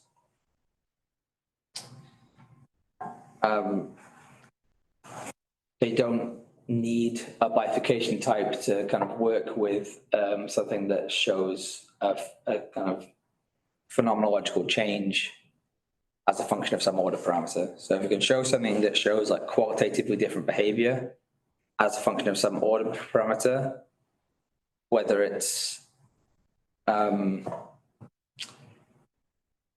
that's kind of numerically defined, well, in the case here where it's something that's numerically defined, which is like manually computing the maximum rate at which the neurons are firing in the network, that's sufficient to call it a bifurcation from the point of view of a computational neuroscientist. If we see a qualitative difference in the system behavior. Another question, I think Mina has a question as well. Mina? I'm just not clear, but you went back and forth between this and the SC empirical simulated fit with where it falls off, fitting falls off after a certain coupling strength, and then you went back to it relating to potentially that being the transition between stability. Is that the inferred link, or is it actually?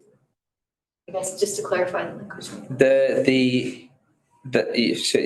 the connection between this and I think what you're asking, which is this, is the location of this vertical line.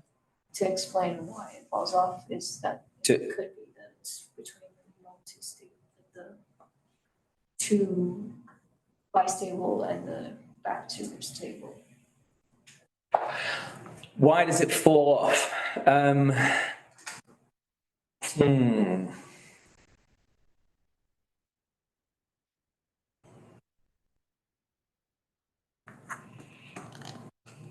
Well, I'm not sure if it correlates.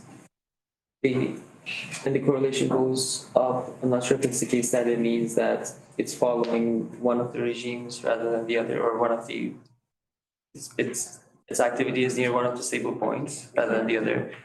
But if one of the stable points, disappears, then it kind of like no longer follows the pattern that it used to.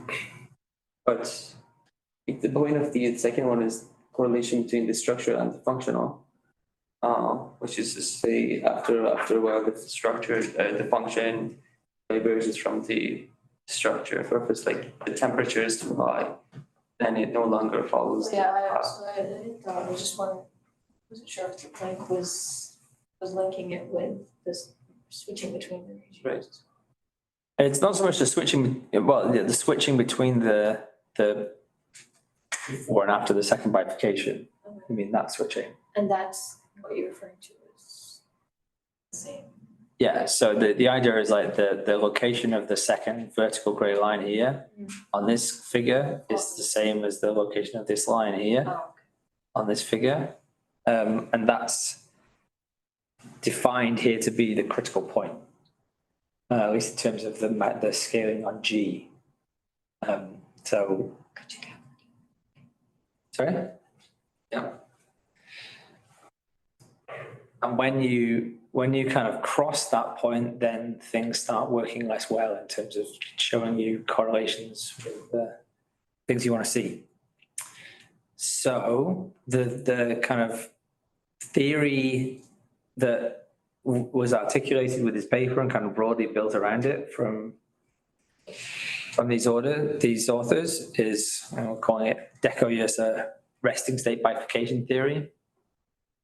At a low value of global coupling, have a stable, spontaneous, low firing rate. Okay. At the first bifurcation, which is the point at which we, excuse me, first bifurcation. Where is it?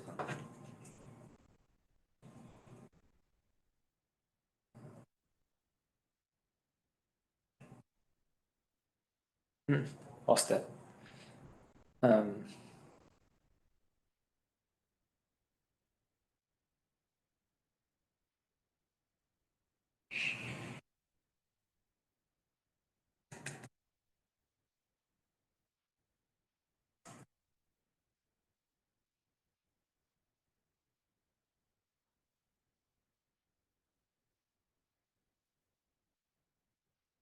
Right.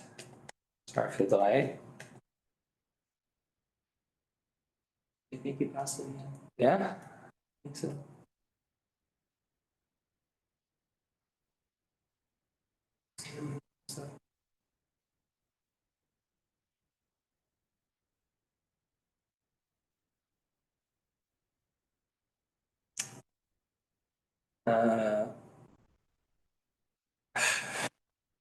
I'm on a brain fart here. Here we go. Yeah. Here we go. Okay. I wasn't sure if we answered the question or not. Any other, can I do any further clarification on this slide and the next slide? Because I know it's not obvious and I'm perhaps not giving the best explanation, but I can try and help people out if they're unclear. So increase G, we go from monostable to bistable, where we kind of move between this low firing rate state and this high firing rate state. Keep increasing G and the low firing rate state becomes unstable. And then we're back to a kind of monostable regime for different values of G. So as I was saying, the kind of observation, this kind of the interesting observation from the point of view of this type of neuroimaging based modeling is that this seems to kind of give some sensitivity to the fit of these functional connectivity matrices, such that like the fit rapidly decreases when we go past this basically critical point. Just a kind of observation, we see it in a bunch of different contexts. Seems to be a general property of these type of models. Okay. There was another question by Sharon, which I think we'll get to in the linear dynamic. Yeah. Sharon says, question, free theory. What's the physical meaning of eigenmodes? How are they different from eigenstates? Do they correspond to something physical in the brain? That's a very good question. We'll come to that. Yeah, we're going to do some bifurcation types. I said we're not type for these bifurcations. Yeah. And the jump between two stable states kind of looks like this, as far as I understand, but then again, there's no unstable state in between. I believe it's called cusp catastrophe theory. The jump between two stable states looks like this. Could well be. Thanks for the suggestion. We'll look into it. Right.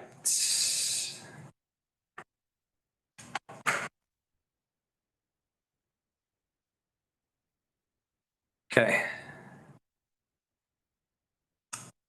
So I went through this to some degree of length, talking about the spiking network model and the mean field model showing similar behaviors in terms of what their correlation with the empirical data looks like as a function of the bifurcation parameter. And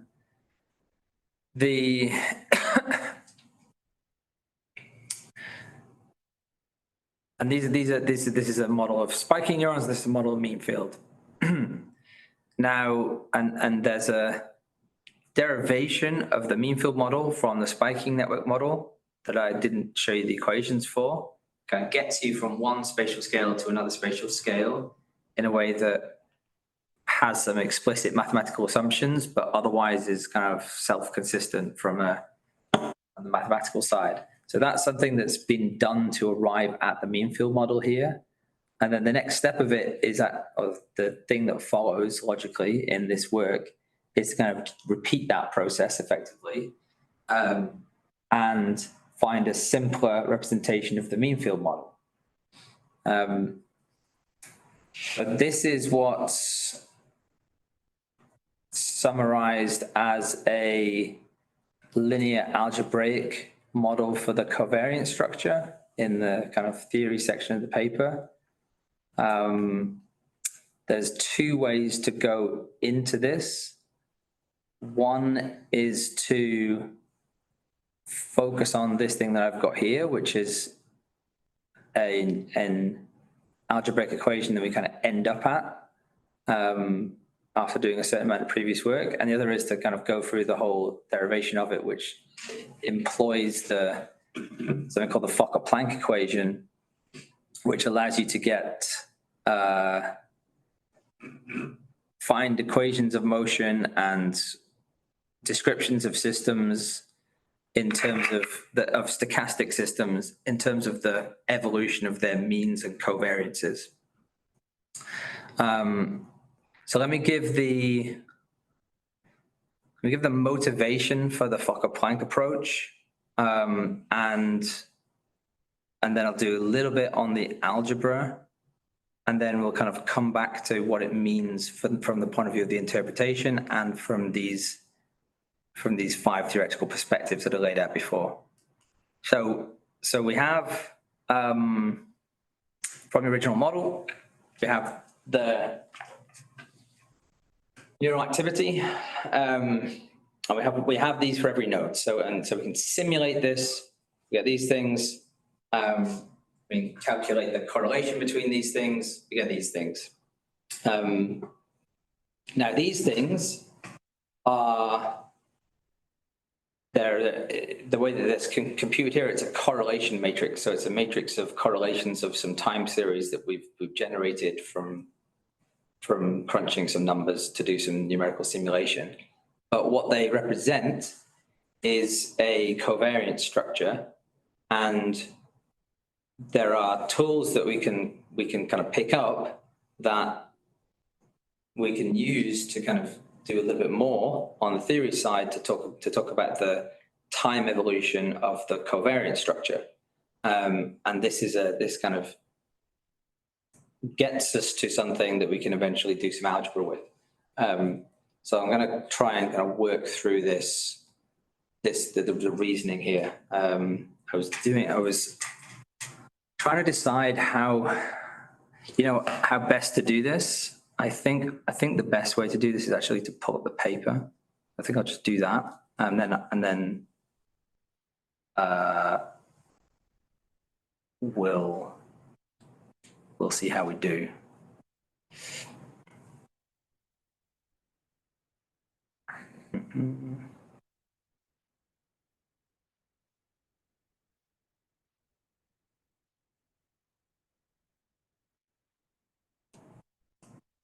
I had this here just now, Deco 2013.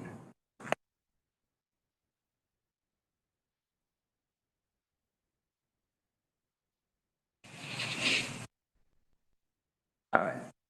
I think I pulled everything here into the slides, but I think it might be easier to just keep them in the order they come here. So this was what we went through already. This is the spiking network model, the mean field model, which looks like so. So our next step is to employ something called the kind of method of moments, which lets us basically plug some of the terms from a linearized version of our mean field model into this guy, which is the standard form of the Fokker-Planck equation. And then this is going to give us a kind of formalism, an equation to tell us how these two things are going to be changing. So we've got defined two quantities, the time average of our states. So our states, our synaptic gating variables are S. So we'll call the time average of S with these angle brackets, call this mu. And then so that's the first order moment of this kind of stochastic linear system. And the second order moment is going to be the covariance. Covariance is, so this is kind of just the standard equation for a covariance. We're going to just do like S dot S essentially. So subtract mu, subtract the mean. So subtract the mean, then dot product. That's what a covariance structure is. Right? It's just a bunch of dot products. And we're looking for the steady state value, the kind of average value of the covariance. So that's what our angle brackets are doing here. So the objective here is going to be to kind of substitute ultimately the terms from here, the original mean field model, into this guy, which is the kind of standard structure of the Fokker-Planck equation. And this is going to give us, now what we're saying is there's a probability distribution on our state variable, and we can think about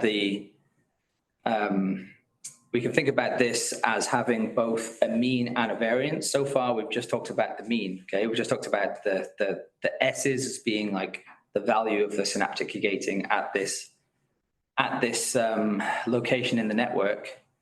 But when we kind of move to this kind of level where we say we're going to have a random variable now, it's going to have a random variable that's kind of characterized by both a mean and a variance. And because it's a multi-dimensional variable, it's a mean and a covariance. And the relationship, the covariance elements, the elements of the covariance matrix are the thing that we're actually interested in as what we're calling the functional connectivity.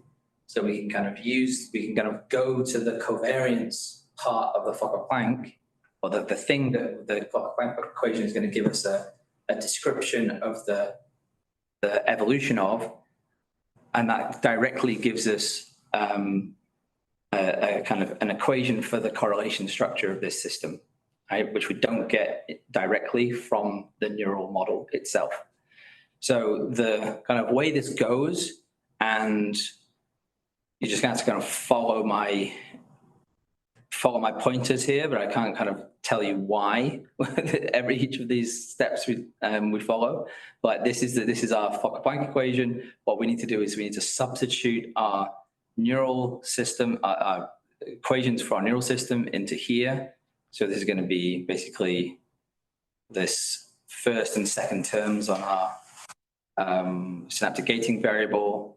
Going to pop those into A and B. That's going to give us like a time evolution of the mean and the dispersion, the variance of this multidimensional random variable for our neural states. Then we have so this is the time evolution of a probability distribution on S. Now what we want to do is we find time evolution of the mean and the covariance. So basically the equation that's going to give us time evolution of the mean is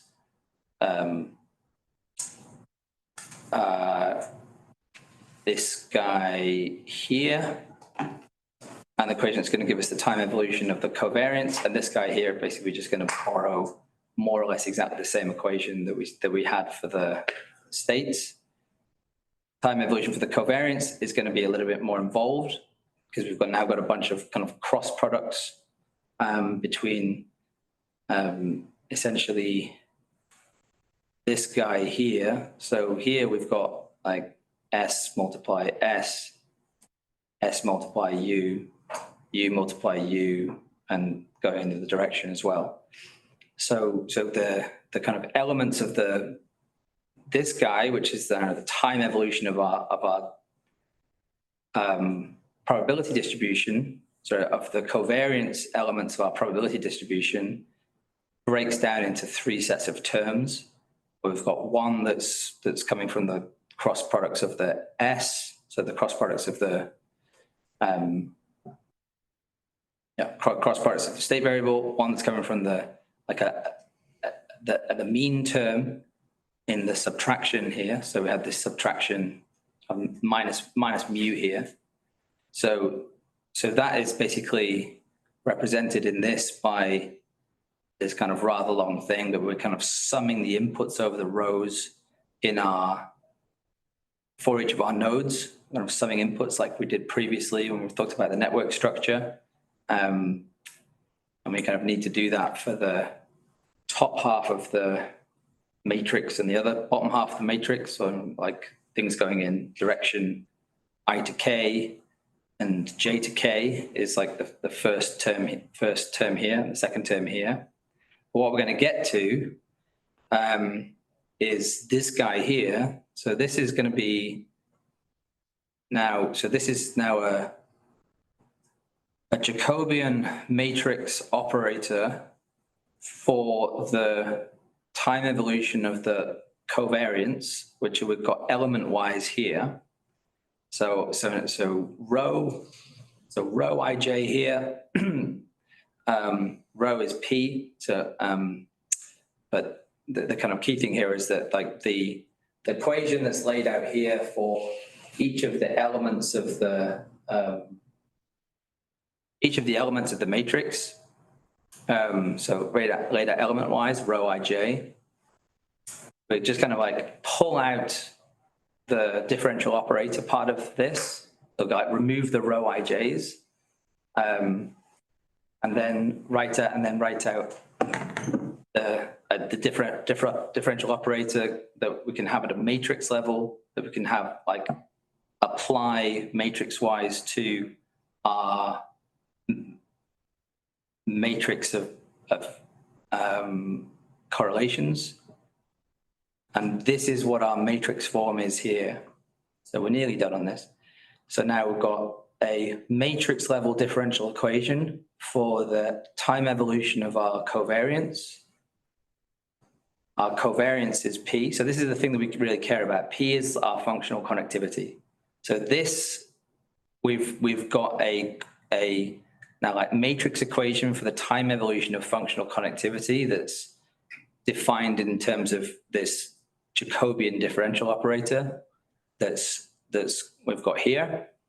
And we have this noise term as well. Don't worry about the noise term here. But now we've kind of boiled down to a linear matrix differential equation structure for time evolution of our covariance, we can do what this whole derivation is trying to get to, which is look at the steady states of the system. So basically take this dp by dt here, set this to 0. So in other words, set the left-hand side to 0. So now we're just looking at this steady state structure here, steady state equation here, jp plus pjt plus q. And this is like a standard equation from linear systems for a covariance, in this form at least. And the final step, which is where this kind of comes back to the bullet points that I had about like perspectives on neural dynamics and functional connectivity, is how we can kind of simplify this one more step and say something about the relationship between the eigenstructure of the covariance and the eigenstructure of ultimately the anatomical connectivity. So that last part is what I was working on before we started the lecture, and I have in a slide, so I can pick up from here now. So this is the now like the kind of matrix form for the Fokker-Planck equation I just described. This is the last step of the derivation, but I kind of wrote it out here a little bit more explicitly. So what we can do here is say, so we have Jacobian multiply covariance. You can think of, again, you can think of P as functional connectivity here. And you can think about Jacobian, broadly speaking, as anatomical connectivity, like network matrix structure modified by the dynamic, the kind of structure of the neural mass model. So it's kind of like modulated connectome, but it's to some extent simpler to just think about it as connectome. So if we go with that, we say connectome multiply covariance. Sorry, ask a question. It's Shirin. Can I ask a question? Hi, Shirin. Yeah, go ahead. About this J, can you say like what happens if the value is high and what happens if the value is low? Like if that makes any difference? I want to see what it actually does. The value of J. So the way to think about J, as I was saying just now, is it's like ultimately, come back to our connectivity matrix, which I had. So I mean, I've got an image of it here. I had a few other versions of this, but we had our connectome at the start. We're talking about constructing our connectome from tractography white matter. Okay, that's something we call a structural connectivity matrix that looks roughly something like this. Okay, so the J, the kind of multiple steps we went through to get that Jacobian operator for J, what that ultimately looks like if we had it written out here and shown as a matrix, which I don't have, is it would look something like this. It will look something like this, but it would be kind of amplified, slightly brighter in certain points. But insofar as it's like a modified version of the structural connectivity, which is also, you think about it, it's a modified version of the matrix here is like an operator that kind of takes activity at one node and moves it around the network. So that's kind of what the connectivity matrix is. It's like moving stuff from one point to another point, and kind of summing inputs and moving them around and exchanging. So the J, if the J is high, I think to your question, like a J could be high if the global coupling parameter in our equation was high, which we have the option of making it high. And that's indeed like what the bifurcation analysis thing was kind of showing us, is like when we kind of move G up, then we get certain differences in how it behaves. So you could say if G is high, then that would make this SC matrix here kind of brighter and maybe more kind of dense. so kind of visually, that would be what like high J.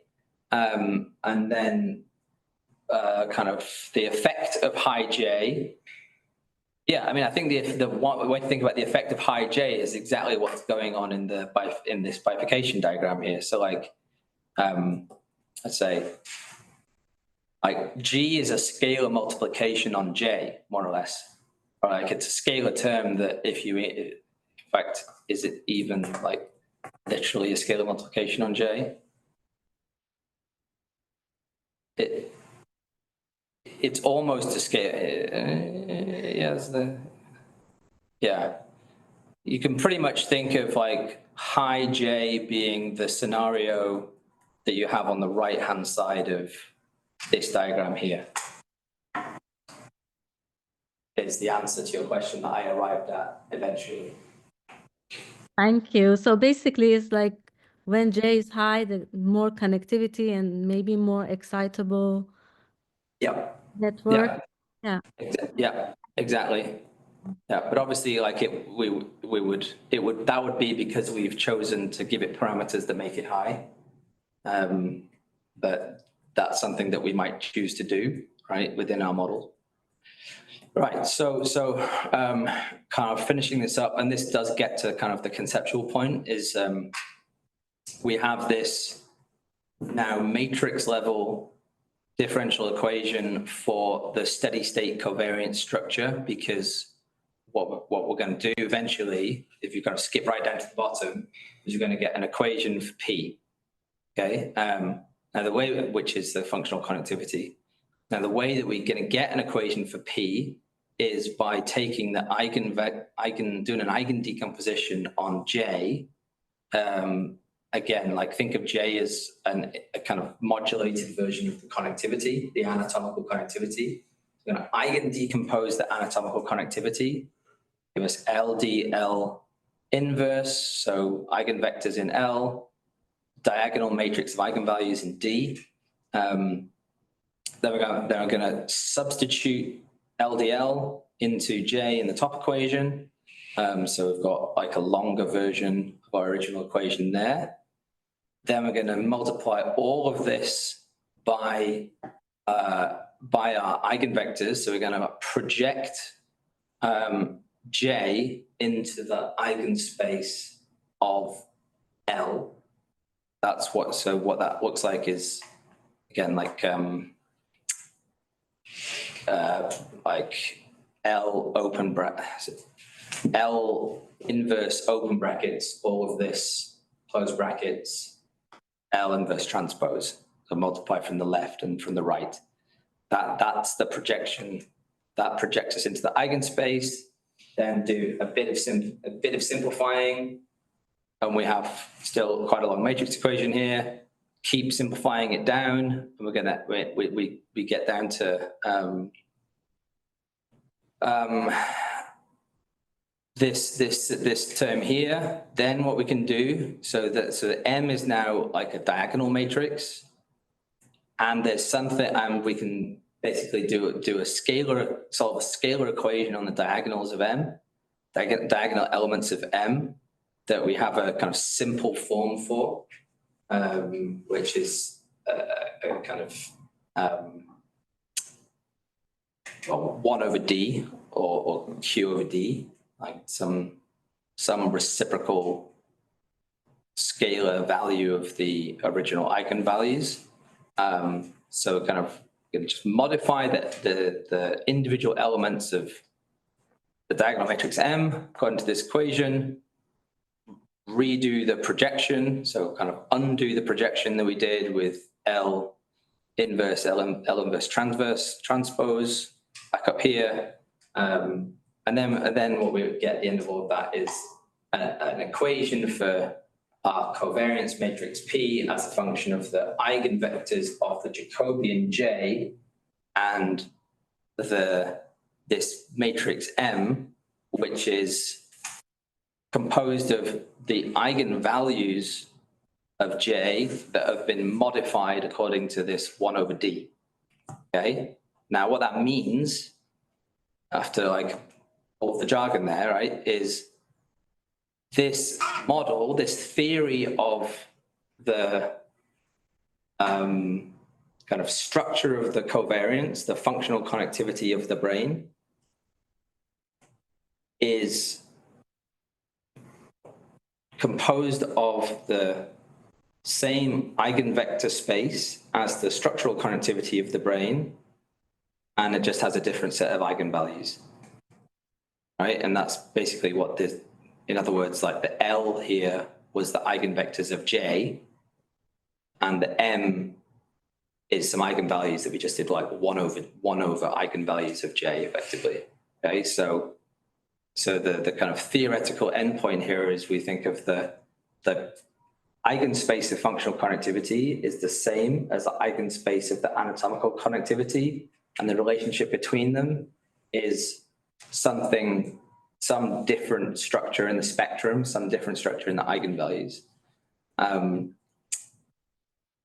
So that is what the fifth point in my little perspectives summary here is getting at. Okay, so we had a few, as I said, these are kind of, to some extent, different statements of a similar thing. We talked about actually bifurcations, close to a bifurcation. What I maybe was kind of trying to get across earlier on, but maybe didn't quite nail it, is to say the point 3 was the optimal point of the functional connectivity is before we cross this second bifurcation. So insofar as the optimal point for the functional connectivity is like what the best fit of the model is telling us that the brain is close to a bifurcation. The bifurcation we knew was like the point where we lose the stability of the low energy state. So the brain is sitting around, but actually like maybe just before, in the critical zone, ahead of this second bifurcation towards multi-stability. That was our point 3. And our point 5 that we just went through with the kind of close look at the derivation is this statement here. So this process, like, or this term like linear graph diffusion, this is another way of saying like a linear dynamical system matrix equation, where we have stuff moving around the graph of the brain, and the thing that's moving around the graph of the brain is the connectivity matrix, and there's nothing else going on there other than like matrix multiplications on the graph. This is what linear graph diffusion is, and linear graph diffusion is something that is like often, usually well understood as being described by this this relationship on the eigenvectors that we got at the end of our derivation, okay? So just to state it one more time, the steady state, resting state fMRI covariance structure is, you would say, in the strong sense, you'd say identical to, in a slightly weaker sense, you'd say is like well approximated by the eigenvectors of the anatomical connectivity, okay? Same eigenvectors, different eigenvalues. This is another way of showing the same thing. This is a different paper showing the same result that we had before about the bifurcation kind of being maximal, the fit being maximal at a certain point, critical point.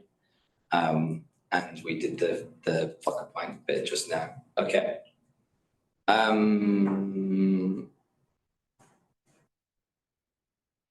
These phase planes we'll look at in the tutorial, which I think we'll get to now. And around 4 o'clock, I think I'm gonna call it a day on the lecture here. Can you just go back to that question I had as well about eigenmodes and eigenstates? Yeah. So, question number 35, what's the physical meaning of the eigenmodes, you mean? What's the physical meaning of eigenmodes? Yeah, and how are they different from eigenstates? Yeah, well, Terminal. okay, so eigenstates I know of in the context of, quantum physics. So is that what you're thinking with eigenstates? Where are you coming from with that term? Yeah, it's the first time I'm hearing the word eigenmodes, so I just know about eigenvalues and eigenvectors and eigenstates, so I was Right. wondering, how is this different? But maybe it's not It's the relevant. same thing, honestly. So you'll get kind of one or two different variants of the term, like I think some people will say the kind of fully correct answer is the eigenmode is the both the eigenvalue and the eigenvector. But sometimes you also just see it's like taken to be synonymous with the eigenvector. But yeah, the eigenmode is the kind of component of the system, in this context, the component of the system dynamics that corresponds to a certain eigenvector. And usually an eigenvector of the Jacobian or something, or a Jacobian-like structure. Okay? Okay, great. I think, yeah, maybe is this like, are we still talking about oscillations, like the pattern of oscillations in when we're talking about these equations to do with eigenmodes? Or So yeah, yes and no. And that's like actually we can get to that I think in the tutorial notebook, but it's kind of it depends on the structure of A to be concrete or J in this context. So like if J has complex eigenvalues, then we have oscillations. In this context, when we're talking about fMRI and these kind of just the structure of these matrices, like we don't get oscillations. So it's kind of just real valued, exponentially damped modes that are kind of reflecting diffusion but aren't reflecting oscillations. But they could be in a different context be giving us oscillatory dynamics. And some models of these systems or similar systems do kind of by construction or by accident have complex eigenvalues in their Jacobians, and so they will have oscillations. Here we go. perfect. Thank you. That actually answered a lot of my questions. Right, good. That's good to know.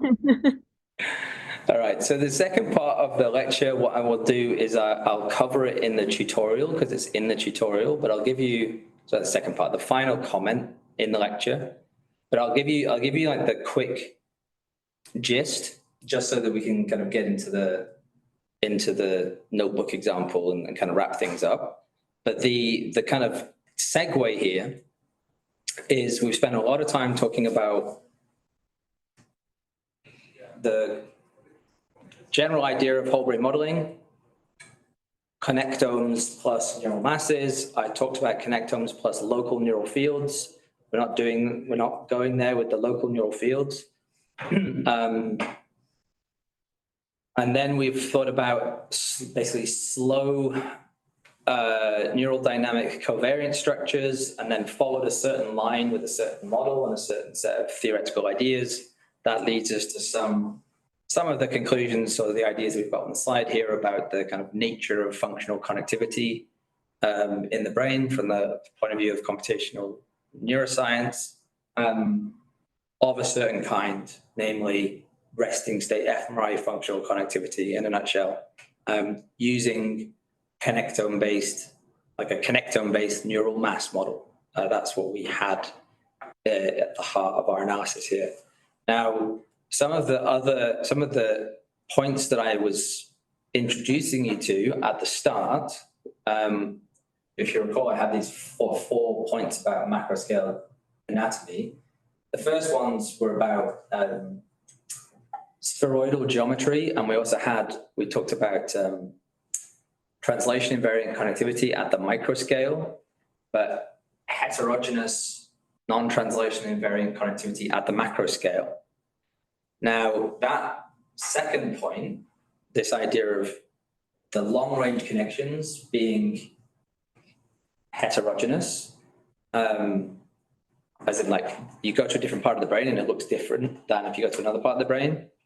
There's relatively more recently, it's still like kind of going on 10 years, but I think the realization of this has kind of come through a lot even in the last 3-4 years, is that if you actually look at these connectivity matrices, yes, they're heterogeneous, but they're not that heterogeneous. So this is the length, this is the scatter plot of fiber length versus connection strength, and from diffusion MRI tractography, so exactly the same thing that we kind of use to build those connectomes. And then the one on the bottom right is on a log-log scale, so log weight, log distance, and exponential decay on a log-log looks linear on a log-log scale, right? And look, I mean, it's pretty linear, right? Like it's kind of, sure, it's spread, like it's not following a kind of tight line, but it turns out that although it may be kind of accurate, and certainly has been a preference to think about long-range connectivity as being heterogeneous, and you need this kind of detailed, unique connectivity, connectomes reconstruction to plug into your models. Maybe you don't need that. Maybe we can just treat distance as translationally invariant, and same at the macro scale, in the same way that we treat distance as translationally invariant, or the kernel of connectivity over distance as translationally invariant at the micro meso scale in the neural fields that we've thought about so far as well. And in that case, what you basically have is you have like the whole brain, the whole cortex is now a macro scale neural field kernel, or a large translationally invariant neural field. So that is not a new idea. That idea goes back to at least the 1970s, and to some extent was like as early as any of the stuff that we've talked about. But the implications, I'm kind of cutting a few steps here, but if we treat the macro scale connectivity structure as being translationally invariant, then the neural field equations that we looked at before, where we had some like integral over a spatial kernel, we can kind of easily go to rather than an integral differential equation structure for that, an equivalent PDE structure for now like just a damped wave equation propagating on essentially the cortical surface. So this is what we call macro scale neural field models that do not try and treat the connectome as heterogeneous or translationally invariant. And the kind of most commonly used one is this form that is kind of introduced by Peter Robinson, but it is literally just a damped wave equation. There's some other parts to this that I'm not showing about like what the kind of what's going on in the definition of this thing on the right hand side, which is firing rates. But right now, the thing that we want to talk about is the stuff on the left hand side here, which is basically the temporal part and the spatial part of propagation of waves of synaptic activity over the cortex. Okay. So this is something that we can do when we think about macro scale neural fields. We can think about neural fields as integral differential equations, or partial differential equations. When we're talking about them as partial differential equations and we're talking about them as moving over space, we need some spatial kernel. I mean, we need a spatial kernel both ways, but when it's in the kind of PDE structure, the spatial kernel is going to be something like the Laplacian. And the Laplacian here is this nabla here. So all of the kind of left-hand side here is basically the kind of temporally damped part of the wave equation. And then the third term here is how it relates to a kind of distance scaling on this spatial kernel of like adjacent mesh points. So this is a neural field equation. So that's it's not a neural field. It's not like a canonical neural field equation, but it's an equation for propagation of neural field activity over what we can think of as a cortical surface. And then the next step, so one of the things that's been of interest where in these, there's several, but one of the ones that connects to what we were looking at in the previous part of this lecture is if we take the steady state activity of this system and separate it out into its spatial and temporal modes. So in the case of the this kind of wave equation structure, we have this, it's called a Helmholtz equation, but basically we can just assert that the spatial part of this operator, or is it, we could define an eigenvalue problem where we have to just decompose the eigenvalues and the eigenvectors of our differential operator, and then those kind of give us the spatial basis function and the temporal characteristic, the damping and the like whether it's oscillating or not, components of the temporal modes of the system. So this is like an alternative type of large scale whole brain model that is the only thing that we need to think about here now is the cortical surface. Don't need to think about the white matter connectivity. We are thinking about the white matter connectivity implicitly by motivating it from here. So these are white matter connectivity strengths, okay? But what we're saying here is like the white matter connectivity strengths have a structure such that we can just treat that as something that we can describe by distance. And if all we need is distance, then the only thing that we need is the point locations and a way of understanding what the adjacency structure of the point locations is. And we have that from the cortical surface. So all we need to do large scale whole brain neural field models is the cortical surface mesh, more or less, that we, again, are using with neuroimaging data every day for various things. And cutting to the chase to some extent, the kind of like particularly influential paper that picked up a long line of work on this recently from James Pang and co. Did a direct comparison of what they call the wave model and the mass model. And the mass model is actually like exactly the Wang-Wang model, or the Wang-Wang-Deco model that we spent some time looking at here. The wave model is the one I just described. They're using that to look at the same thing that we were looking at before with the Deco model, this functional connectivity matrix, and other things like propagation of stimulation from a stimulated point. But the kind of like endpoint essentially is they found that the wave model gives comparable, if not better, performance as the neuromass model, as a model of functional connectivity of the kind that we were talking about previously. So you can actually, potentially you don't even need the heterogeneous connectivity structure to capture this covariant structure feature that we're so interested in neuroimaging, okay?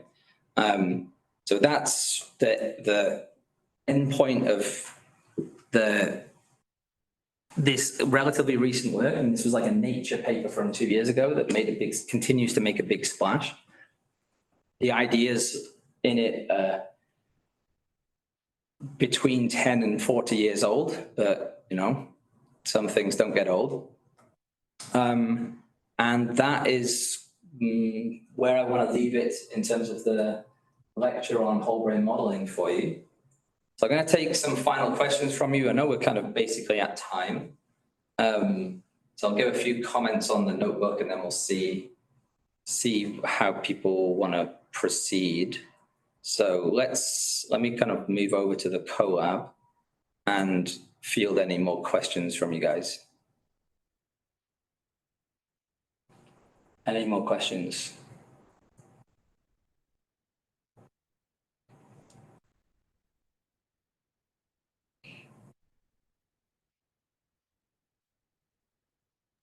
Can I ask a question about the eigenvalues of the last equation you were showing? Yeah. So For the neural field or for the one before that? for the yeah, for the last one where you were solving for the eigenvalues of the This oh one? yeah, yes. Yep. So are these eigenvalues what actually shaping the brain activity? Like, are they orchestrating what's happening in the brain? Is this like these eigenvalues? Yeah. That's yep.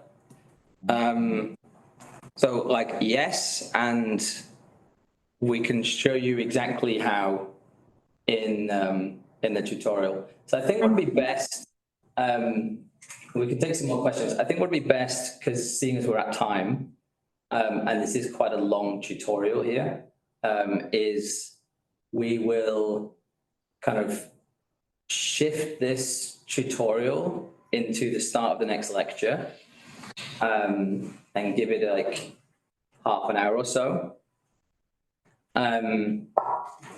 We'll put it out anyway so that you can have a look at it in advance, along with the lecture slides and so on. And yeah, I think that would be best rather than like not doing it now or doing it now and people need to leave. So I'll take any final questions, and then to be clear, we'll revisit this content relatively briefly at the start of the next lecture, but specifically going through the tutorial notebook. Okay, so any last questions, guys?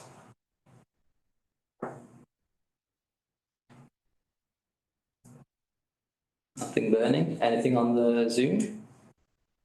Doesn't seem like it. No? All right, well, thanks a lot for your attention. Great questions. I hope this was interesting to folks. See you next time.